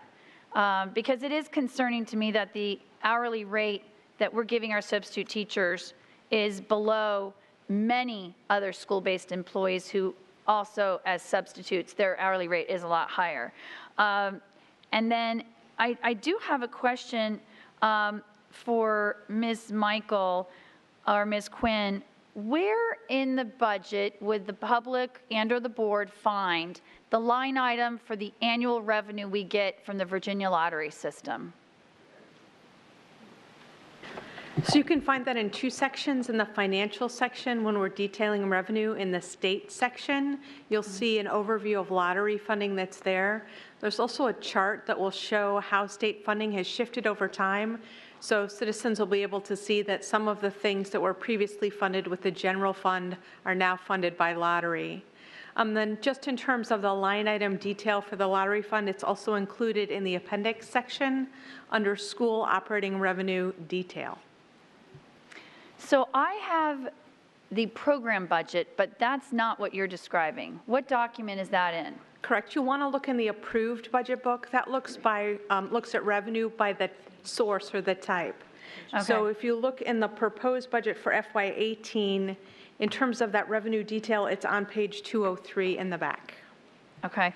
The reason I bring that up is because when we were at the VSBA in November, we were talking to the Virginia Lottery people, and it came as quite a surprise to several of us board members that in fiscal year 16, the Fairfax County Schools got $33 million from the lottery in just 1 year alone. So, but I think, Ms. Michael, you bring up a good point that as the lottery funding started to provide meaningful dollars instead of it being additional revenue for school operations, it sounds like it started to supplant what we've been getting.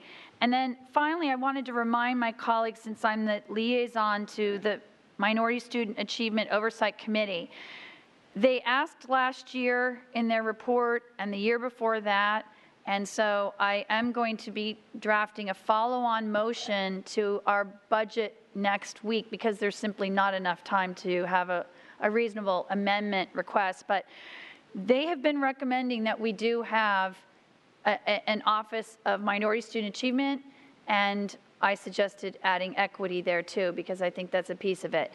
I know we have the Assistant Superintendent for Strategic Investments and Equity that we've talked about.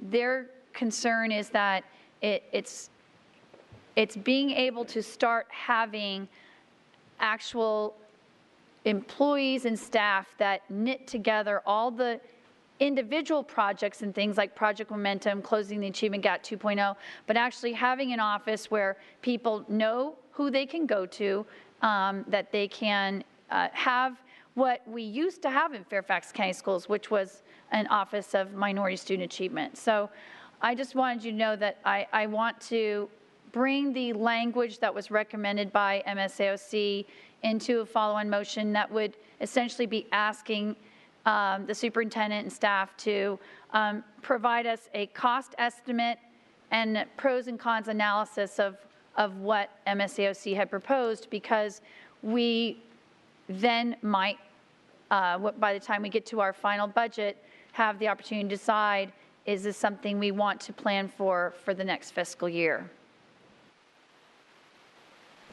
Ms. Corbett Sanders. Great, thank you. Lots of great conversation tonight. One of the things that happened last year at the end of the budget was that we talked and we approved a follow-on motion that we would have the budget proposed this year aligned with the strategic plan. Unfortunately, that did not happen. And so as I go through and look at the situation where we are today, it is kind of difficult to figure out where we are in alignment with the strategic plan and where we're out of alignment with the strategic plan and where we make those hard decisions as to a continued commitment to the strategic plan. The only reference is a $3.367 $1 million investment in for the strategic plan, but it doesn't tell us what that $3.367 investment is. So I think it would be helpful to understand what that is, and then we can make an informed decision as to, you know, is now the time to make that investment, or do we need to postpone having it? And that's really kind of the discussion that I'd like to have amongst us at the board, because when I look through the budget document, we have another area which was raised last year, and I'd like to better understand. We have $2.5 million for contracted services, and no real understanding of what the $2.5 million for contracted services are. And that's an increase of $2.5 million, or an increase of 9% of contracted services. So when we add things to the budget, what I would like to do is actually have us ask the question, how does this additional investment improve student achievement? How does it directly benefit what our children experience in a classroom, and what opportunities are created by the investment? And if we can't answer that question in a way that says, yes, that's worth it, then we might want to put it on the block that says, If we are flush, we should invest in it. If we're not, let's not.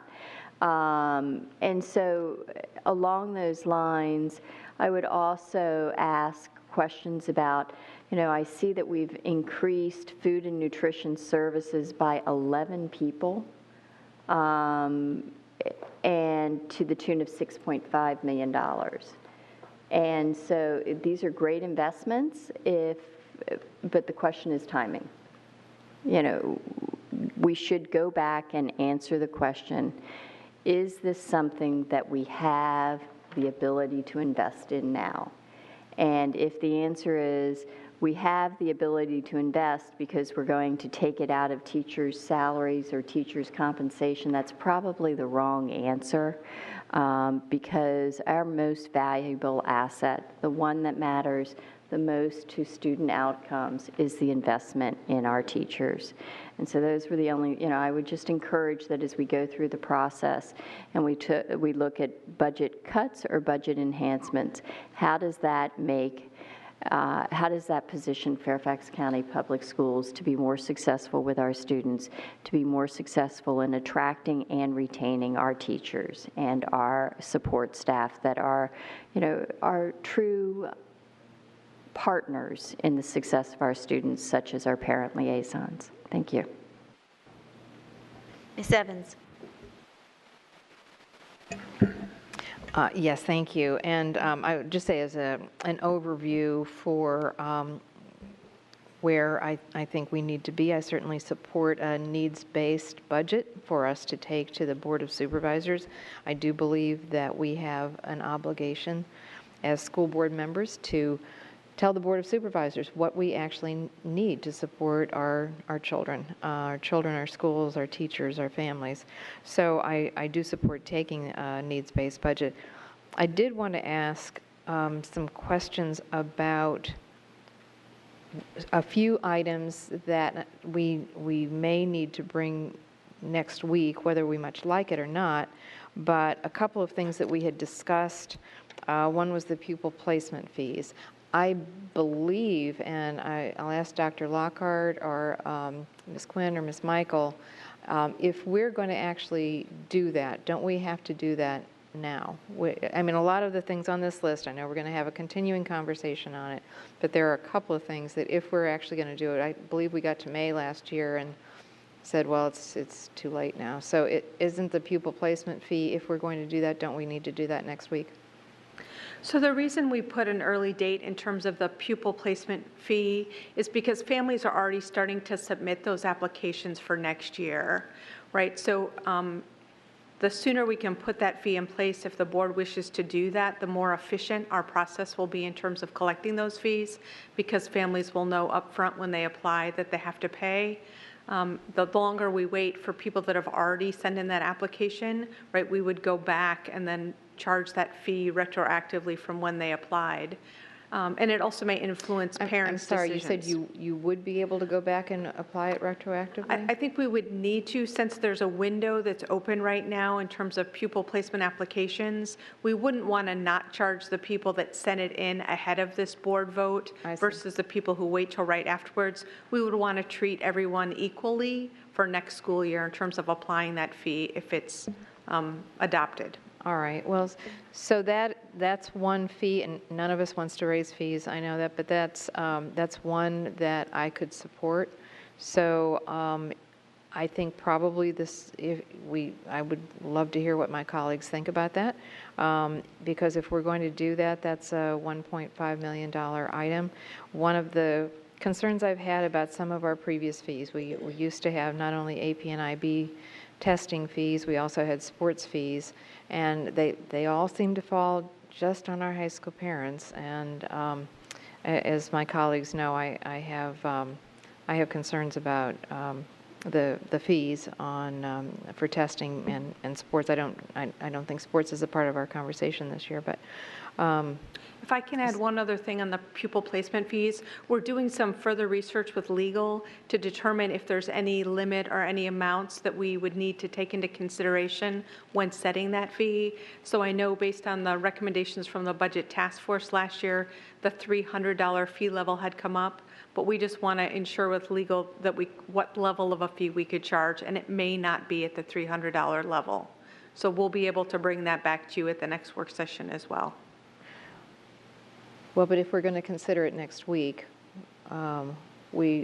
Or whoever ends up writing that amendment, we'll make sure that we have clarification from legal prior to that amendment being due on Monday at noon. Okay, I would appreciate getting that reading. Sure, we'll be happy to do that.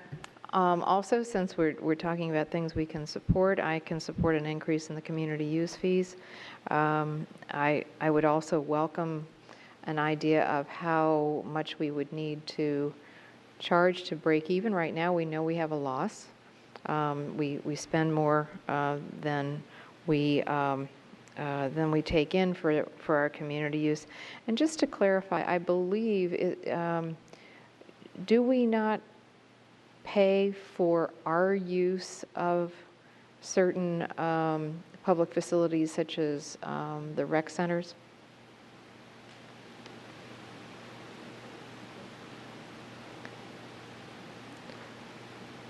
I'll need to check and see what fees the county is charging the school system in terms of using county facilities. We certainly, in terms of our our community use fees, are charging the county when they're using our fees. But I would need to check and see what fees they're charging us. I'm pretty sure that, so let's make this a budget question. I believe the county charges us for example, for swim Pool teams, use? for the pool use. And so I would be interested in how much we pay the county for that. And school closures in July, I believe that's another one that if we were really going to pursue that, we would have to do that next week. So I would hope if that's a $0.6 million item. Again, I don't want that to get lost in the shuffle and have us look at that in May and say we really had intended to do it and we didn't. I don't want us to jump the gun on anything that we can hold off on, because I do think that we, I support the needs-based budget, and don't want to impose fees if they're not necessary. To Mrs. Huff's point, I certainly welcome any conversation we can have on other ways to save money on the ERFC. We had several conversations this year. We were brought a number of options, and if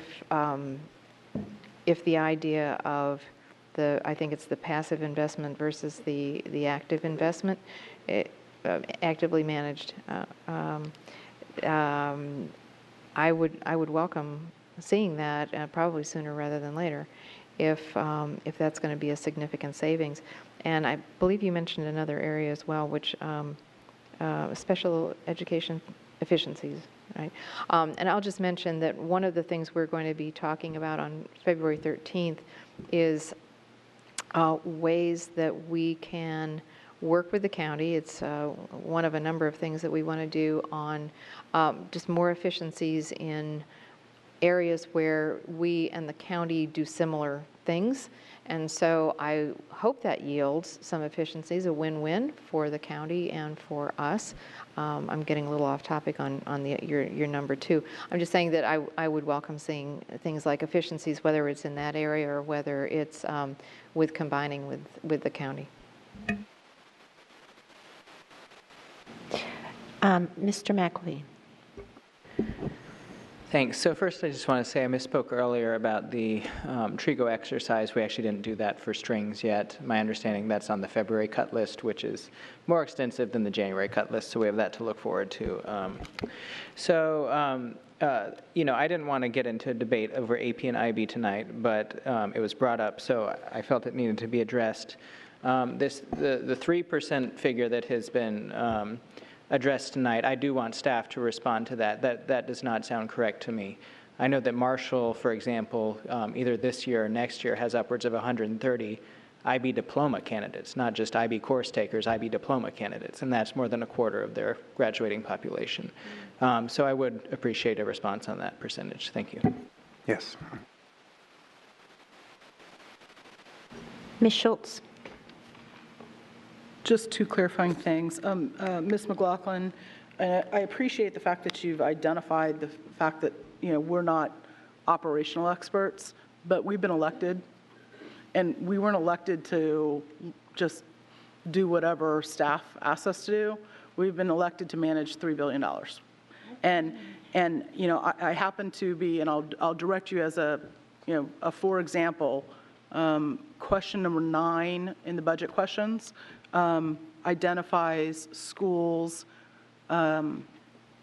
every school and the positions that the principals traded out and in, or the resources they traded out and in based on the priorities in their building. And if we can ask a principal to say, look, based on the student population that you have and the needs that you assess, they can decide whether or not they need, an additional instructional assistant or an additional music teacher, and they decide to give up half of an additional principal. That is setting priorities. They get money at the outset, but then they say, based upon the totality of the needs in the building, we're going to make some decisions with the money that we have.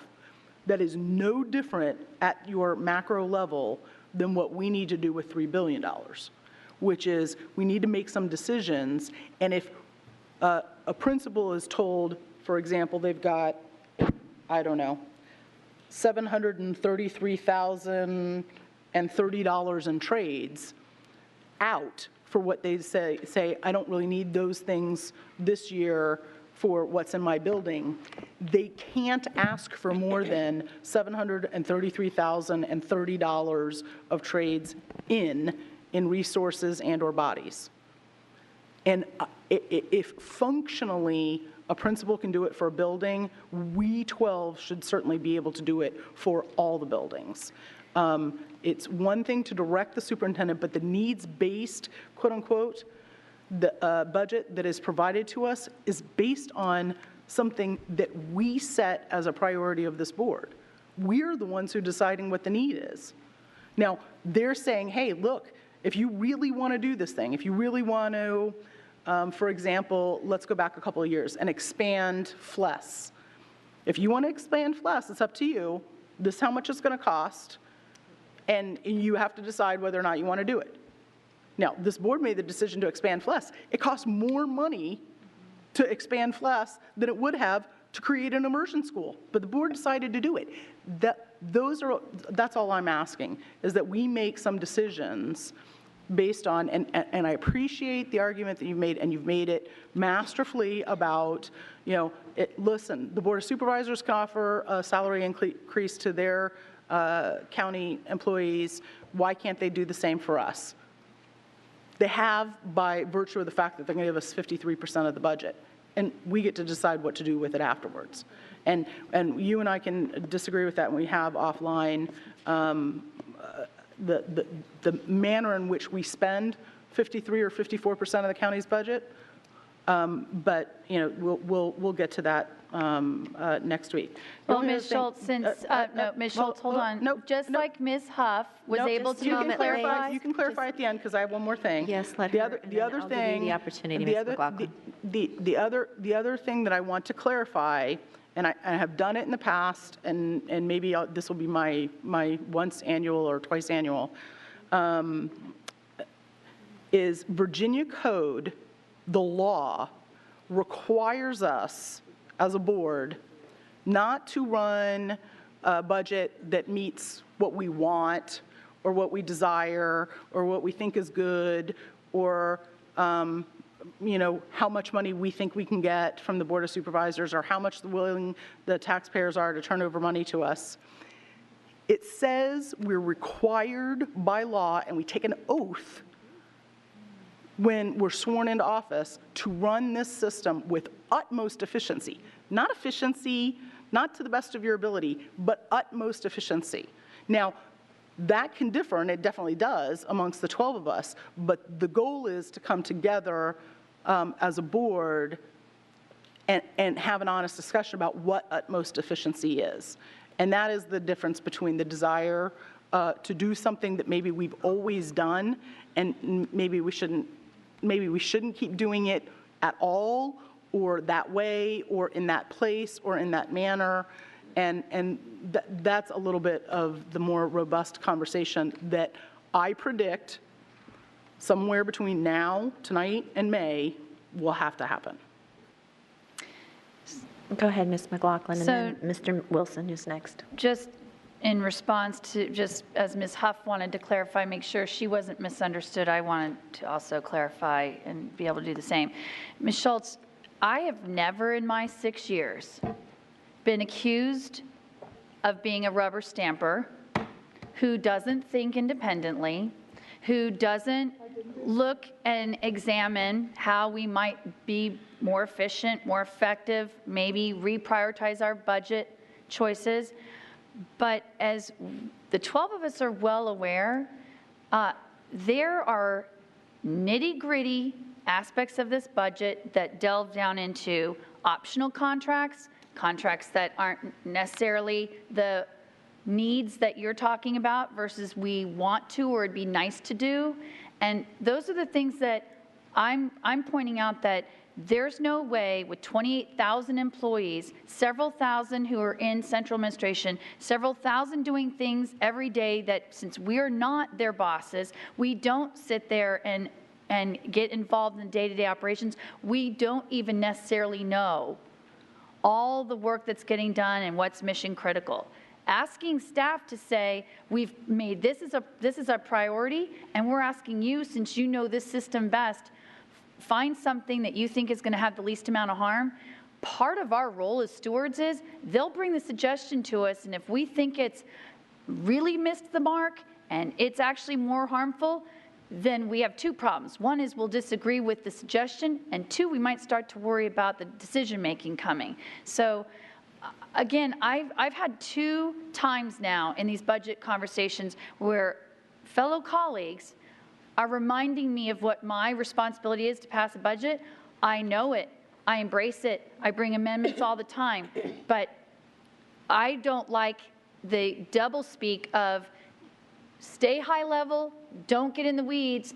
Okay, now you need to go get in the weeds to find something to justify a program or a service that we have heard from our constituents, from our community, that says it's a priority and it needs to be funded. So I will spare the rest of our colleagues this little debate, and I look forward to a robust discussion with Ms. Schultz. Mr. Wilson. Thank you. And I, for one, accept Ms. McLaughlin's statement about her own positions and feelings on here, because she sits awfully close to me. So, so I accept them wholeheartedly. My question is very straightforward, but it does go to a point that actually Ms. McLaughlin raised earlier, and that is the state lottery revenues paid, because the state lottery website appears, at least from my understanding of page 203, the state shows $33 million in FY 2016 to Fairfax County, but page 203 shows $24.5 million. So it's a pretty substantial difference, and perhaps you can just shed light on why that would be the case. Sure. The one lower amount that you're looking at is just showing the operating fund. That's page 203. So in addition to the dollars on 203, there is lottery funding that goes into our other funds. So for example, funding for preschool that would be in the grants fund. So, But I can get you that complete detail if you want to see the reconciliation. yeah, I'm just a little confused, because on page 203, the line is titled Lottery Fund Total. Correct. That's the operating revenue detail for the school operating fund. So is there another line on here that actually shows the balance, the $9 million that's? the delta? You would see that in the detail for the other funds, so I'd be happy to provide that to you, so you can see what funding would go from the lottery for other programs that would be included in funds other than the operating fund. Yeah, I actually think that that would be very helpful, not just for the board, but for the public, because again, I often hear people say, well, whatever happened to the lottery money that was supposed to fund our schools? So at $33 million, it's not an insignificant amount of money that we receive in lottery funds, and I think it's important for everybody to know that we actually do get that money, so, please keep buying your scratch-offs. Correct, and Karen Corbett Sanders had submitted a question asking for detailed information on lottery funding, including a history, and that's almost complete, so that'll also be a very helpful resource. Yeah, and I think in general, it's helpful, the state promotes the lottery, and they do a lot of advertising, but I think reinforcing at the local level is also helpful, promoting a positive synergy that we can show that, lottery funds come in and they are efficiently distributed out to counties, and we are a significant benefactor of those funds. So that would be terrific. Thank you. All right. We have come to the end of the evening. The interesting part for me about listening to all of you and kind of not speaking, I get to hear so many points, and I find my head, one time saying, that's a really good point, and I think I support that, and not. So that's the beauty of this. I think, though, Mr. Wilson, for me, wins with what I want to just leave you with my thoughts with. Let's not negotiate against ourselves until we hear from our funding bodies. So with that, I would say that I do support Ms. Evans' desire to direct staff to see how we could better provide benefits to our parent liaisons, and I am looking forward to hearing from that. I do not support AP or IB fees. I don't want to go into the IB situation now, but I think that's very different than AP, and particularly with my schools, there is a very, it revolves around equity and parity for the schools that have the IB curriculum, and while some of those students may not qualify for free or reduced meals, it could be a hardship if they were going for the diploma, which and they need to take all the testing, so I think it's a very different animal. Along that point, just as an FYI, I sat on when Dr. Garza first came here, and we developed what was the portrait of a graduate. After 4 months, 70 people from around the community leaders, saying what should a Fairfax County graduate look like and what skill sets should they have when they leave Fairfax County. That is exactly what the IB curriculum provides. And so that was a public body that came into that, and I think that's important. I'm not discounting what my colleagues have said about the cost of it and looking at different models if it's not utilized, but it was something that the public came out there and said, this is what, and there were business leaders, teachers, parents, a lot of people who came out, and when it was all circulated and all their ideas after many months, and there were tears in those meetings because people were so passionate about what they wanted to see, and when we came down to it, it was very similar to what an IB graduate looks like. The other thing, I do not support at this time in any way, shape, or form eliminating AAP busing. And the other things on here we will again talk about once we hear from our funding bodies, or at least I will talk about more in depth. But there are two things that I don't support. To my colleagues, thank you all for tonight. I appreciate your conversation, and I appreciate your respectful conversation. I know sometimes passions run high, and this will continue through the months for us to do this. Remember, your amendments are due by noon on Monday, so we can post by the close of business for the public at the end of the day on Monday.